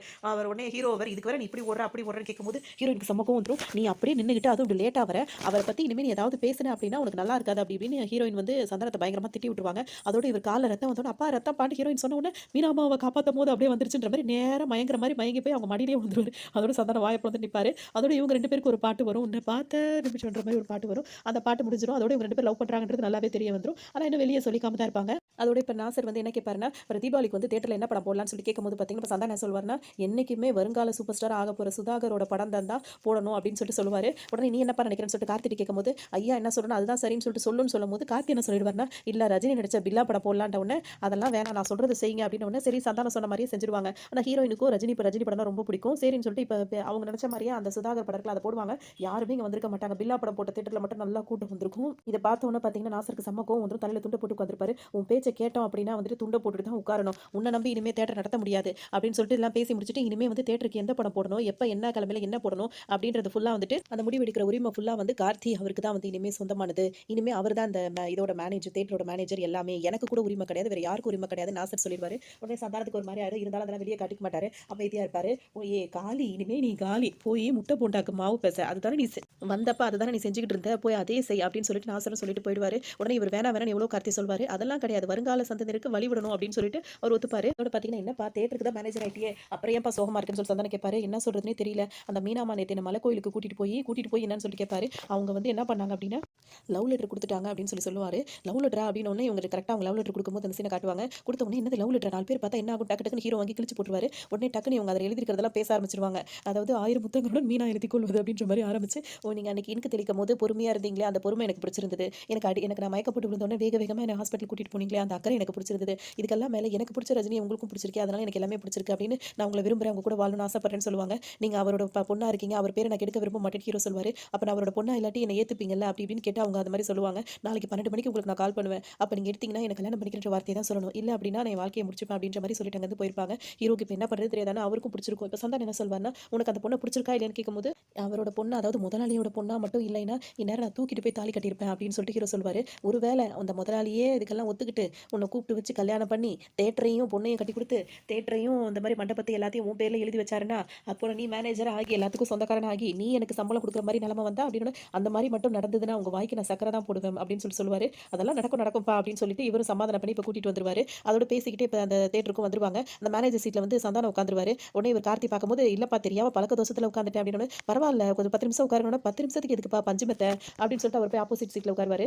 அதோட பார்த்தீங்கன்னா 2 பேரும் பேசிட்டே இருக்கும்போது இப்போ ஒரு ஃபோன் வரும். ஃபோன் வந்தோட யாருன்னு கேட்கும்போது நான் தான் இந்த தேட்டர் மேனேஜர் பேசுகிறேன், நான் தான் முதலாளி பேசுகிறேன், இன்னொரு ரஜினி படம் போடணும்னு சொல்லி அன்புக்கு நான் நடிமே அது விஷயமா வந்து நான் சென்னைக்கு போகிறேன், வரும்போது வாங்கிட்டு வரேன் போது யார் அது அப்படின்னு சொல்லி கேட்கும்போது இந்த மாதிரி முதலாளி தான் பேசுகிறாரு, சென்னைக்கு போறாரா அந்த மாதிரி இந்த தேட்டர் விஷயமா அப்படின்னு சொல்லும்போது பார்த்தீங்கன்னா சரிப்பா நீ உன் வேலையை பாரு, நான் போய் முட்டை போட்டாக்கு மாவு பேசுகிறேன் அப்படின்னு சொல்லிட்டு இப்போ சந்தானம் அங்கிருந்து எந்திரிச்சு போயிடுவார். அப்போ கரெக்டாக மணி வந்து 11:45 இருக்கும். அப்போ அவருக்கு கால் வரும். 12 மணிக்கு தானே கால் பண்ணுறேன்னு சொன்னா என்ன 11:45 கால் பண்ணுறா அப்படின்னு சொல்லிட்டு என்ன பண்ணுறதுன்னு தெரியாமல் டக்குன்னு ஒரு கால் எடுத்து காதில் வைக்கும்போது பார்த்தீங்கன்னா இந்த மாதிரி கார் நம்பர் உங்களோடது தானே, இந்த மாதிரி அவங்க முதலாளி தானே அது, அவர் ஸ்பாட் அவுட் அதாவது ஆக்சிடென்ட் ஆயிடுச்சு இறந்துட்டாரு, சாயங்காலம் வந்து இந்த மாதிரி ஜிகேஸ்லாம் அப்படி பேசணும்னு சொன்னோன்னு பார்த்தீங்கன்னா ஒரு மாதிரி திணறிடுவார். சந்தானம் வந்து என்னாச்சுன்னு கேட்கும்போது இந்த மாதிரி ஐயா தவறிட்டாரானோன்னு அந்த இதுக்கெல்லாம் சொல்லிடுப்பா சொந்தக்காரங்களுக்குலாம் சொல்லிடுப்பானோன்னு ஹீரோவும் பார்த்தீங்கன்னா ஃபர்ஸ்ட் அவர் பொண்ணுக்கு ஃபோன் அடிச்சு சொல்லிடுவாரு அவங்க அப்பா இறந்துட்டாருன்னு, அந்த மாதிரி சொந்தக்காரங்க எல்லாருக்கும் சொல்லி அந்த மாதிரி அந்த இது மாதிரிலாம் வைப்பாங்கல்ல அந்த சடங்குக்கு தேவையான எல்லாம் ஏற்பாடு பண்ணிடுவார். ஏன்னா சாயங்காலம் வந்துட்டு ஹாஸ்பிட்டல் வந்துட்டு அவங்க கொண்டு வருவாங்கல்ல அப்படின்னு சொல்லிட்டு எல்லா வேலையும் பார்த்துட்டு இருப்பாங்க. ஊரே கூடி நின்னு அழுதுகிட்டு இருக்கும். அப்ப பார்த்தீங்கன்னா, இவரு வெளியூர் போனவர் வந்து சாயங்காலத்துக்குள்ள வந்துருவேன்னு சொன்னார்ல, வந்து நிப்பாரு. பார்த்த உடனே என்ன உயிரோட வந்து நிக்கிறாருன்னோனே ஹீரோல இருந்து எல்லாருக்கும் ஒரு மாரி ஆச்சரியமாயிடும். இப்ப சந்தானம் என்ன சொல்வாருன்னா, "எப்படி உங்க உயிரோட இருக்கவங்கள வந்துட்டு செத்து போயிட்டீங்கன்னு சொன்னாங்களே, இந்த மாரி பெருமையா பேசினவங்க எல்லாம் இப்ப இனிமே உங்கள வந்துட்டு பாடையில போனவன்ற மாரிலாம் பேசுவாங்க." அப்படின்னு இதுக்கெல்லாம் யார் காரணம்னு கேட்டவுடனே ஹீரோவ கை காட்டினவுடனே பார்த்தீங்கன்னா, ஹீரோவ வந்து அடி அடின்னு போட்டு அடிச்சு அங்கிருந்து துரத்திருவாங்க. அப்படியே அந்த லவ்வும் வந்து முறிஞ்சு போயிடும். இப்படி என்ன அசிங்கப்படுத்துற அந்த குடும்பத்துல இருந்து பொண்ண எடுக்கணுமா? இப்ப சொல்லணும்னே ஹீரோ இப்போ ஊன்னு வருனது அப்படின்னு கேட்கும்போது, இல்ல ஊ அப்படின்னு சொல்லுவாரு. இதெல்லாம் பேசி முடிச்சுட்டே இருக்கும்போது பார்த்தீங்கன்னா, அங்க வந்து சரண்யா இருக்காங்கல்ல, நின்னுட்டு எல்லாத்தையுமே கேட்டு அவங்களும் ஒரு பக்கம் அழுதுட்டு இருப்பாங்க. இப்ப இவருக்கு என்ன பண்றதுன்னு தெரியாத ஒரு மாரி நெளிஞ்சுக்கிட்டே போவாரு. வீட்டுக்கு வந்தவங்க கேஷுவலா அவங்க வேலைய பார்க்கும்போது, "இல்ல அந்த பொண்ண பத்தி உன்கிட்ட நான் சொல்லணும். அப்பவே சொல்லணும்னு நெனச்சேன். ஆனா வந்துட்டு எதுக்கு நம்ம சந்தோஷமா இருக்க வாழ்க்கையில இத பத்தி எதுக்கு பேசணும்னு தான் நான் சொல்லல." அப்படின்னு சொல்லுவாரு. அதோட என்ன சொல்வாருன்னா, "அந்த பொண்ணு தான் என்ன விரும்புச்சு. எனக்கு ஒண்ணும் அந்த பொண்ணு மேல பெரிய அபிப்பிராயம்லாம் எதுவும் இல்ல." அப்படின்னு சொல்லுவாரு. இந்த ஆம்பளைங்க பண்ற தப்புலாம் என்ன தெரியுமா? இப்படி ஏதாவது ஒய்ஃப் கிட்ட மாட்டிக்கிட்டாங்க அப்படின்னா, அதாவது இப்ப ஓப்பனா சொல்லணும். இந்த மாரி ஒரு நேரம் விரும்பணும். அதெல்லாம் முடிஞ்சு போச்சு. இப்ப நம்ம தான் நான் உன்ன தான் விரும்புறேன். நீ என்ன தான் விரும்புறேன்னு அப்படி சொல்லலாம். அத விட்டுட்டு அந்த பொண்ணு தான் என்ன விரும்புச்சு. எனக்கு அந்த பொண்ணு மேல எந்த அபிப்பிராயம் இல்ல. அப்படி இப்படின்ற மாரிலாம் அப்படியே அள்ளி விடுறது. அதெல்லாம் சுத்த பொய். அந்த மாரி தான் பேசிட்டு இருப்பாரு. அது மாரி தான் இவரும் பேசுவாரு. உடனே இப்ப இவங்க என்ன சொல்லுவாங்கன்னா, இதெல்லாம் நினைச்சு சண்டை போடுற வயசா இதுன்னு கேட்பாங்க. ஒரு நல்ல ஒரு விஷயம் தான் அது. இந்த வயசுலலாம் அத நினைச்சா யோசிச்சுட்டு இருப்பாங்க. இப்ப ஒரு புரிதல் வந்திருக்கும்ல. ஆனா எனக்கு என்னன்னா, செய்யாத தப்புக்கு உங்கள இத்தன வருஷம் அவங்க அவமானப்படுத்தியிருக்காங்க. அத நீங்க நினைச்சு மனசுக்குள்ளேயே வச்சு எவ்வளோ கஷ்டப்பட்டுருப்பீங்க. அத நினைக்கும் போது எனக்கு ஒரு மாரி இருக்கு அப்படின்னு சொல்லிட்டு மகன இப்ப கூப்பிட்டு என்ன சொல்லுவாங்கன்னா, நீ என்ன செய்வியோ, எது செய்வியோ தெரியாதுடா. அந்த பொண்ணு தான் நம்ம வீட்டுக்கு மருமகளா வரணும். உங்க அப்பாவ இந்த அளவுக்கு கஷ்டப்படுத்தின அந்த ஆளோட பசங்க வந்து காலம் பூரா அவங்க அப்பா கிட்ட கைய கட்டி நிக்கணும். அப்படின்னு இதுவரைக்கும் நீ சொல்லி எத்தனையோ விஷயத்த நான் தட்டி கழிச்சிருக்கேம்மா. செய்யாம இருந்திருக்கானா, இது என்னமோ செய்யணும்னு எனக்கு தோணுதும்மா. நான் உடனே செய்றேன்னு அப்பா எவ்வளோ தடுப்பாரு. இல்ல, இல்ல இதான் செஞ்சாகணும்னு சொன்ன உடனே அவர் உடனே கிளம்பி போயிடுவாரு. இங்க பார்த்தீங்கன்னா, சரி ஹீரோயின் கிட்ட வந்து லவ் சொல்லணும்னு சொல்லிட்டு வரும்போது அவர் மேனேஜர் வந்து நின்னுட்டு இருப்பாரு. இப்ப அவங்க வேற ஒரு அவதாரம் எடுத்திருக்காங்க. உள்ள போய் பாருங்கன்னு சொல்லும்போது பார்த்தீங்கன்னா, உள்ள போய் அவங்க சந்திரமுகியா மாறுறதுக்கான அவதாரம் எடுத்துட்டு அதாவது அவதாரம் எடுத்துட்டு இருப்பாங்க. எதுக்குன்னா, இப்ப அவங்களுக்கு பாட்டு பாட வரல. டான்ஸாவது ஆடணும். அதுல வந்து கலைத்துறையில சாதிச்சே தீரணும் அப்படின்ற மாரி வெறியேறி இருக்கும். இவங்க 2 பேரும் வெளிய நின்னு பார்ப்பாங்க. அவங்க என்ன பண்ணுவாங்க, உள்ள நின்னுகிட்டு அந்த சந்திரமுகி மாரி ஆடி ஆடி பார்க்கும்போது கிட்ட போய் பார்த்தோம்னா பார்த்தீங்கன்னா, ஹீரோ வந்து மயக்கம் போட்டே விழுந்துருவாரு. எல்லாரும் இறந்ததுக்கு அப்புறம் ஆடுவாங்க. "நீ ஆடியே ஒருத்தவன இறந்து போக வச்சுட்ட" அப்படின்னு சொல்லிட்டு இப்ப சந்தானம் வந்துட்டு, "இப்ப ரெடியா ப்ரூஃப் வேணும். நீ தான் கொன்னன்னு சொல்லிட்டு சாட்சி சொல்லு" அப்படின்னு சொல்லிட்டு கேட்டுட்டு இருப்பாரு. இவங்கள ஓங்கி ஒரு அற அரஞ்சு அவர் வெளிய போயிடுவாரு. அதுக்கப்புறம் ஹீரோயின் சொல்லிட்டு, "என்னதான் உனக்கு பிரச்சனை? ஏன் இப்படி பண்ணிட்டு இருக்கேன்னு?" கேட்கும்போது, "இவங்களுக்கு அத பத்தி தெரியாது. என்ன பொறுத்தவரைக்கும் நான் சாதிச்சே தீரணும்." அப்படி இப்படின்னு சொல்லுவாங்க. ஹீரோ எவ்வளோ சொல்வாரு. அத பத்தி அவங்க கேட்டுக்கவே மாட்டாங்க. "உன்ன எனக்கு பிடிக்கவும் இல்லன்னு" சொல்லிட்டு அவர் கண்டபடி திட்டி அனுப்பிருவாங்க. அதே சமயத்துல அவர் நின்னுட்டு தான் இருப்பாரு. அப்ப வந்து மேனேஜர் கிட்ட என்ன பேசுவாங்கன்னா, "இன்னும் 1 மாசத்துல வந்து உங்களில் யார் அடுத்த சோபனா அந்த நிகழ்ச்சி வருது. அதுக்கு வந்து நான் கலந்துக்கணும். அதுக்காக ஒரே மாசத்துல பரதம் கத்துக்கிற மாரி ஒரு ஆள ரெடி பண்ணு" அப்படின்னு சொல்லிட்டு போவாங்க. இத ஹீரோ காதுல வாங்கிருவாரு. இதுக்கு மேல இவள விட்டா சரி வராதுன்னு சொல்லிட்டு யாரையாவது போய் மாட்டி விடணும்னு நெனைப்பாரு. அதுக்காக என்ன பண்ணுவாருன்னா, இவர் இருக்கார்ல பாஸ்கர் காமெடியன். அவர் வந்து ரோட்ல நின்னு இப்படி தன்ன தானே அடிச்சுட்டு காசு வாங்கி சம்பாரிச்சுட்டு அந்த மாரி டான்ஸ் ஆடிட்டு நின்னுட்டு இருப்பாரு. அவர் தான் இவருக்கு சரியான ஆளா இருக்கும்னு சொல்லிட்டு அவர வந்து கடத்தி கூட்டு வந்துருவாங்க. ஹீரோவும் இவரும் ஹீரோட ஃப்ரெண்ட்ஸ் சேர்ந்து கடத்தி கூட்டிட்டு வந்து அவர கட்டி போட்டு அவர்கிட்ட பத்திரம்லாம் எழுதி வாங்குவாங்க. அதுக்காக அவருக்கு குடுக்குறதுக்காக பேமெண்ட் பார்த்தீங்கன்னா சில்லறையாவே மாத்தி வச்சிருப்பாங்க. இப்ப ஹீரோ அந்த படிக்கிற மெத்தட் இருக்குல்ல, அத படிக்கிறது பார்த்தீங்கன்னா செம்ம காமெடியா இருக்கும். அதோட ப்ரூஃப்க்காக ஃபோட்டோலாம் எடுத்து வச்சுப்பாங்க. ஃபோட்டோ எடுக்கும்போது வந்து கிளார் அடிக்குதுன்னு அவர் தலையில ஒரு ஒரு துண்ட போட்டு வேற ஃபோட்டோ எடுப்பாங்க. இதெல்லாம் முடிச்சுட்டு பார்த்தீங்கன்னா, இப்ப பரதநாட்டிய மாஸ்டரா அவர் வந்து ஹீரோயின் வீட்டுக்கு வருவாரு. வரும்போது, "நீங்க தான் எனக்கு பரதம் சொல்லிக் குடுக்க வந்த வாத்தியாரா?" அப்படின்னு ஹீரோயின் கேட்பாங்க. "நீங்க தான் என்கிட்ட பரதம் கத்துக்க வந்த மாணவியா?" அப்படின்னு இவர் கேட்பாரு. சரியான போட்டியா இருக்கு. இதான் சரியா இருக்கும் அப்படின்னு சொல்லிட்டு மேனேஜர் எல்லாம் பேசவும், எனக்கு இவர ரொம்ப பிடிச்சிருக்கு. உடனே நாங்க டான்ஸ் ஆரம்பிக்கிறோம்ன உடனே இப்ப பார்த்தீங்கன்னா, பயங்கரமான டான்ஸ்லாம் நடக்கும். அதாவது அவர் பிச்சை எடுக்கும்போது என்னென்ன ஸ்டெப்லாம் போட்டாரோ, வயித்த தடவி தடவி பசிக்குதுன்னு சொல்ற ஸ்டெப்பு, இப்படி குனிஞ்சு குனிஞ்சு சாட்டையில அடிக்கிற ஸ்டெப்பு, அந்த ஸ்டெப்பெல்லாம் பரதம்ன்ற பேர்ல சொல்லிக் குடுப்பாங்க. அதுவும் அவங்க மும்முரமா கத்துக்கிட்டு இருப்பாங்க. அப்படியே கோலம் போட்டு அது மேல ஏறி ஆடுறது, இந்த சாட்டை இது மாரிலாம் பயங்கர ஸ்டெப் இருக்கும். எல்லாம் கத்து முடிச்சோனே பார்த்தீங்கன்னா, இப்போ 1 மாசம் ஆகியிருக்கும். இப்ப அவங்களுக்கு ரொம்ப பெருமையா இருக்கும். நீலாம்பரி மியூசிக்க போட்டு இப்ப இங்க வருவாங்க. மாஸ்டர் ஜி கிட்ட ஆசீர்வாதம் வாங்கிட்டு இங்க வரும்போது பார்த்தீங்கன்னா, ஹீரோவும் ஒரு ஃப்ரெண்டும் நின்னுட்டு இருப்பாங்க. அப்ப வந்துட்டு பார்த்தீங்கன்னா, இப்ப நான் வந்து எல்லாத்தையுமே தெளிவாயிட்டேன். நான் வந்து சக்சஸ் ஆக போறேன் அப்படின்ற மாரி ரொம்ப இதா பேசுவாங்க. மாஸ்டர் ஜி அப்படின்னு சொல்லிட்டு மாஸ்டர கூப்பிடுவாங்க. அவரும் வேக வேகமா வருவாரு. இவங்க 2 பேரும் பார்த்தோனே அவருக்கு ரொம்ப பயமா இருக்கும். டக்குனு இப்ப அவங்க வந்து என்ன சொல்லுவாங்கன்னா, "இந்த ராஜாவுக்கும், இவர் கூட இருக்க அந்த கூஜாவுக்கும் ஏதாவது ஒரு ஜென் தத்துவம் சொல்லுங்க மாஸ்டர் ஜி" அப்படின்னு சொல்லும்போது, அது சொல்லலாம். சொல்றதுக்கு முன்னாடி என்ன ஏதோ ஒரு தீய சக்தி தடுக்குதுன்னு மாஸ்டர் ஜி அங்கிருந்து தப்பிச்சு வேக வேகமா ஓடிருவாரு. அதோட இவங்க என்ன ஹீரோயின் என்ன செய்வாங்கன்னா, அப்படி சுத்தி சுத்தி ஒரு மாரி இப்படி டக்குனு ஒரு வணக்கம் வைப்பாங்க. டக்குனு இவங்க ஆடி முடிச்சோனே பார்த்தீங்கன்னா, 2 பேருமே பாக்கெட் வந்து சேஞ்ச் எடுக்க போவாங்க. அந்த அளவுக்கு அந்த டான்ஸ் இருக்கும். தெரியலையா பரதநாட்டியத்துல வணக்கம் சொன்ன அப்படின்ற மாரி அவங்க சொல்லுவாங்க. அவங்க 2 பேரும் பரதமா அப்படின்னு சொல்லிட்டு செம்மையா சிரிப்பாங்க. ஏன்னா அவங்க 2 பேரும் பிளான் பண்ண மாரி நடந்ததுனால அவங்க சிரிச்சிட்டு இருப்பாங்க. இப்ப அத பத்தி அவங்க கவலைப்பட மாட்டாங்க. இப்ப அந்த அந்த நிகழ்ச்சி இருக்குல்ல சோபனா நிகழ்ச்சி. அதுக்காக இவங்க கிளம்பி வந்திருப்பாங்க. இங்க ஹீரோ வந்திருப்பாரு. இவர சட்டை பண்ண மாட்டாங்க. "நீ என்ன பத்தி எதுவும் பேச மாட்டேன்னு எனக்கு தெரியும். அதனால தான் நான் கோவிலுக்கு போலான்னு சொல்லிட்டு உன்ன கூட்டு வந்திருக்கேன்னு" சொல்லுவாரு. சரி கோவில் விஷயம் அப்படி சாமி அப்படின்றதுனால வரேன்னு சொல்லிட்டு இவங்களும் வருவாங்க. இப்ப அவர் அதாவது எதிர்த்தாப்புல அவர் சாட்டையில 1 மாசம் அக்ரிமெண்ட் தானே அவர் வந்தாரு. அந்த வேலை முடிச்சுட்டு இப்ப அவரோட வேலைய அவர் பார்க்க போயிட்டாரு. இப்ப பார்த்தீங்கன்னா, தேங்காய் உடைக்கும்போது அங்க உள்ள கூட்டம் அங்க வந்த உடனே இவரோட அந்த ஸ்டெப் வந்து தெரிஞ்சிரும். இவர் இந்த மாரி ஸ்டெப் தான் அவங்க இப்படி நின்றுப்பாங்க. எல்லா ஸ்டெப்பையும் இதுதான் அவர் எனக்கு சொல்லிக் குடுத்தாருன்னோன அப்படியே அழுவாங்க. அழுதுட்டு அந்த கூட்டத்துக்குள்ள போயிட்டு அவர பார்ப்பாங்க. இவங்கள பார்த்த உடனே அப்படியே அவர் விழுந்து அங்க இருந்து ஓடிருவாரு. இவங்களுக்கு வாழ்க்கையே வெறுத்த மாரி போயிடும். அவன் சொல்லிக் குடுக்குற ஸ்டெப் பரத ஸ்டெப்பான்னு தெரியாம நீ ஆடுறியே, அது எந்த அளவுக்கு நீ இதா இருக்க. இதுக்கே இப்படி அலறியே, அந்த ஆள கூட்டிட்டு வந்ததே நான் தான் தெரிஞ்சா நீ என்ன பண்ணுவ அப்படின்னு பார்த்தீங்கன்னா, இப்ப ஹீரோயினுக்கு ரொம்ப மனசு உடைஞ்சு போய் உடனே வேகமா ஓடி ரயில்வே ட்ராக்ல ஓடிருவாங்க. அங்க பார்த்தீங்கன்னா, ரயிலே வராது. 3 வருஷமா ரயில் வராத இடமா இருக்கும். அப்படின்னு உடனே ஹீரோயின் வந்துட்டு என்னால ஏன் ஏன் என்னால எதுலயுமே சாதிக்க முடியல அப்படி இப்படின்னு கேட்பாங்க. கண்டிப்பா முடியும் பிரியா. ஒரு கல்யாணம் பண்ணிக்கிட்டு கல்யாண வாழ்க்கையில சாதிக்க முடியும் அப்படி இப்படின்னு சொன்னோனே, அப்ப நானும் கல்யாண வாழ்க்கையில சாதிச்சு காட்டுறேன்ற மாரி முடிவு பண்ணி, அங்க ஒரு பாட்டு போயிட்டு, சரி வீட்டுக்கும் லவ்வர கூட்டிட்டு வந்துருவாங்க. அப்பாவுக்கும் ஃபர்ஸ்ட்டு ஓகேவா இருக்கும். சரின்னு சொல்லிட்டு சம்மதம் சொல்லிருவாரு. அதுக்கப்புறம் பார்த்தீங்கன்னா, அதுல ஒரு சிக்கல் இருக்குன்னு சொல்லிட்டு என்னன்னு சொல்லி கேட்கும்போது தான், அந்த அவங்க தாத்தா பத்தின விஷயங்கள் வரும். அவரோட பையனா நீ? அந்த ஆளோட பையனா? எங்க அப்பாவ அவமானப்படுத்துன அந்த ஆளோட பையனான்னு சொல்லிட்டு ஒத்துக்க மாட்டாரு. இதோட பார்த்தீங்கன்னா, இப்ப மாமனாருக்கும் மருமகனுக்கும் சண்டை வர ஆரம்பிச்சோனே பார்த்தீங்கன்னா, 2 பேரும் மாறி மாறி பேசுவாங்க. ஹீரோயின் இப்ப யாருக்கு சப்போர்ட் பண்ண தெரியாம இருப்பாங்க. அப்ப வந்து அவங்க அப்பா வந்துட்டு, இந்த மாதிரி நீ எவ்வளவோ உன்னால நான் நஷ்டப்பட்டுருக்கேம்மா. அதெல்லாம் நான் என்னைக்காவது உனக்கு சொல்லி காட்டியிருக்கேனா அப்படின்னு சொல்லி கேட்பாரு. எங்க அப்பா எனக்காக எவ்வளோ தியாகம் பண்ணியிருக்காங்க. இவ்வளோ நாள் நஷ்டப்பட்டுருக்காங்கன்னு நினைச்சாங்க. இவ்வளோ கஷ்டப்பட்டுருக்காங்க. எங்க அப்பா கூட தான் நான் இருந்தாகணும் அங்க போயிடுவாங்க. என்ன பிரியா எப்படி சொல்ற? உன்ன நினைச்சபோது நான் எவ்வளவோ என் சேனலுக்காக சாதிக்கணும்னு நினைச்சேன். ஆனா உன்னை எப்போ பார்த்தாலும் உன்னை கல்யாணம் பண்ணிட்டு வாழணுன்றதுக்காக தான் என் லட்சியத்தையே விட்டுட்டேன். எவ்வளோ நஷ்டம் அடைஞ்சிருக்கேன் தெரியுமான்னு சொல்லும்போது உடனே அங்கே வந்துருவாங்க. அதோட இப்ப அப்பா பார்த்தீங்கன்னா, டிங்கிள் ட்விங்கிள் குட்டில் ஸ்டார்ன்னு சொல்லிட்டு தலைய குனிஞ்சுப்பாரு. என்னய்யா பண்றேன்ற மாரி ஹீரோ பார்ப்பாரு. எங்க மன்னிச்சிடுங்க அப்படின்னு சொல்லிட்டு, எங்க அப்பா எனக்கு இங்கிலீஷ் தப்பா பேசினா யார் பேசினாலும் பிடிக்காது. எங்க அப்பா எவ்வளோ இங்கிலீஷ தப்பா பேசி இந்த தலையில என்ன கொட்டு வாங்கியிருக்காரு தெரியுமா? அதனால எங்க அப்பா கூட தான் இருக்கணும் அப்படின்னு சொல்லிட்டு திரும்ப அப்பா கிட்ட போயிடுவாங்க. உடனே ஹீரோ இப்ப என்ன பண்ணுவாருன்னா, ஒரு இதயம் இதயம் உடைந்து போனதே அப்படின்னு சொல்லி சொல்லும்போது, அப்படியே வேகமா வந்து இங்க இது பண்ணிருவாங்க. ஏன்னா, பிரிஞ்ச காதலர் கூட சேர்ந்துருவாங்கன்னு சொல்லியிருப்பார்ல. அத ஞாபகப்படுத்தி இங்க சொன்ன உடனே ஓடி போயிட்டு, "என்ன மன்னிச்சிடுங்கப்பா, எங்க லவ் தான் எங்களுக்கு பெருசு" அப்படின்னுவாங்க. "நீ ஆம்பளையா இருந்தா கூட்டிட்டு போன்ற மாரிலாம் மாமனார் சொல்லவும், சரின்னு சொல்லிட்டு இப்ப ஹீரோ வந்து நான் ஆம்பளைன்னு சொல்லிட்டு பொண்ண கூட்டிட்டு வந்துருவாரு. இப்ப வர வழியில பார்த்தீங்கன்னா, ஹீரோவோட அப்பா தான் கால் பண்ணுவாரு. "எங்க இருக்கீங்க?" அப்படின்னு சொல்லிட்டு மாறி மாறி பேசும்போது, "இந்த மாரி கோவில்ல இருக்கோன்னும்போது, அந்த கோவில்ல கல்யாணம் பண்ணுவாங்களா?" அப்படின்னு கேட்கும்போது, ஹீரோட அப்பா என்ன சொல்லுவாரு, "இங்க தானே எனக்கும் உங்க அம்மாவுக்கும் கல்யாணம் ஆச்சு" அப்படின்னு சொல்லும்போது, "அங்க இப்ப வெயிட் பண்ணிட்டு இருங்க. நான் பொண்ணோட வரேன். அங்க தான் இப்ப கல்யாணம்னு" இவருக்கு ஒண்ணுமே புரியாது. அந்த ஃபோன் பேசும்போது பார்த்தீங்கன்னா, ஹீரோயின் வந்து, "அவர நீ வண்டி ஓட்டிட்டு இருக்க, நான் புடிச்சுக்கிறேன்னு" சொல்லிட்டு அவரோட ஃபோன வந்து காதுல வச்சு புடிச்சுட்டு அப்படியே அதில சில ஃபோட்டோஸ்லாம் பார்ப்பாங்க. பார்த்த உடனே அவங்களுக்கு செம்ம கோவமும், டென்ஷனும் வர ஆரம்பிச்சிரும். அப்படியே கண்ட்ரோல் பண்ணிப்பாங்க. எங்க மாமனார், மாமியார்ட்ட ஆசீர்வாதம்லாம் வாங்கிக்குவாங்க.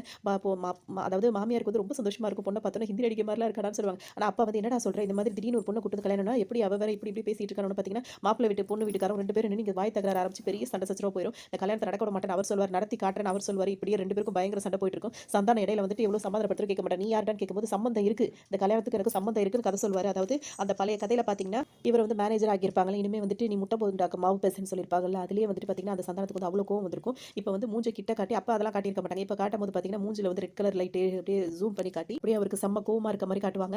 அது மட்டும் இல்லாம இன்னொரு விஷயத்துல வந்துட்டு எனக்கு வந்து அப்படி கல்யாணம் ஆச்சுன்னா, என் கையால சம்பளம் குடுக்குற மாரி வந்தா என்ன ஆகணும்னு அப்படிலாம் நடந்தா உங்களுக்கு சக்கரை போடணும்னு சொல்லியிருப்பார்ல. உடனே வந்து அப்படி நடந்தா அப்படி சக்கரை வேற போடுவியா? அப்படின்னு சொல்லிட்டு அவ்வளோ கோவம் வந்துரும். அது மட்டும் இல்லாம இவர் இறந்துட்டாருன்னு சொல்லிட்டு ஒரு ஃபோன் கால் வந்திருக்கும்ல. அந்த ஃபோன பண்ணதே வந்து சந்தானமா தான் இருக்கும். இந்த மாரிலாம் வேலை பண்ணது கொண்டதெல்லாம் இவர் தான் இருக்கும். இதெல்லாம் உனக்கு எப்படி தெரியும்? அப்படின்னு சொல்லிட்டு இப்ப பிரபு கேட்கும்போது, அதெல்லாம் அவர் இறந்து போற நேரத்துல என்கிட்ட சொன்னாரு. இதையும் இவனால சொல்லணும். எங்க அப்பா ஒரு மட்டமானவன்னு எப்படி என்னால சொல்ல முடியும்? அதனால தான் நான் சொல்லலன்ட்ட உடனே இப்போ குடும்பம் ஒண்ணு சேர்ந்து கல்யாணம் பேசிக்கலாம் முடிவு பண்ணிடுவாங்க. அப்ப இங்க பார்த்தீங்கன்னா, ஹீரோயினுக்கு வந்து இப்போ கோவம் வந்துரும். எனக்கு முன்னாடி உன் லைஃப்ல வேற யாராவது எதிர்காலம் கேட்கும்போது, இல்லன்னு சொல்லுவாரு.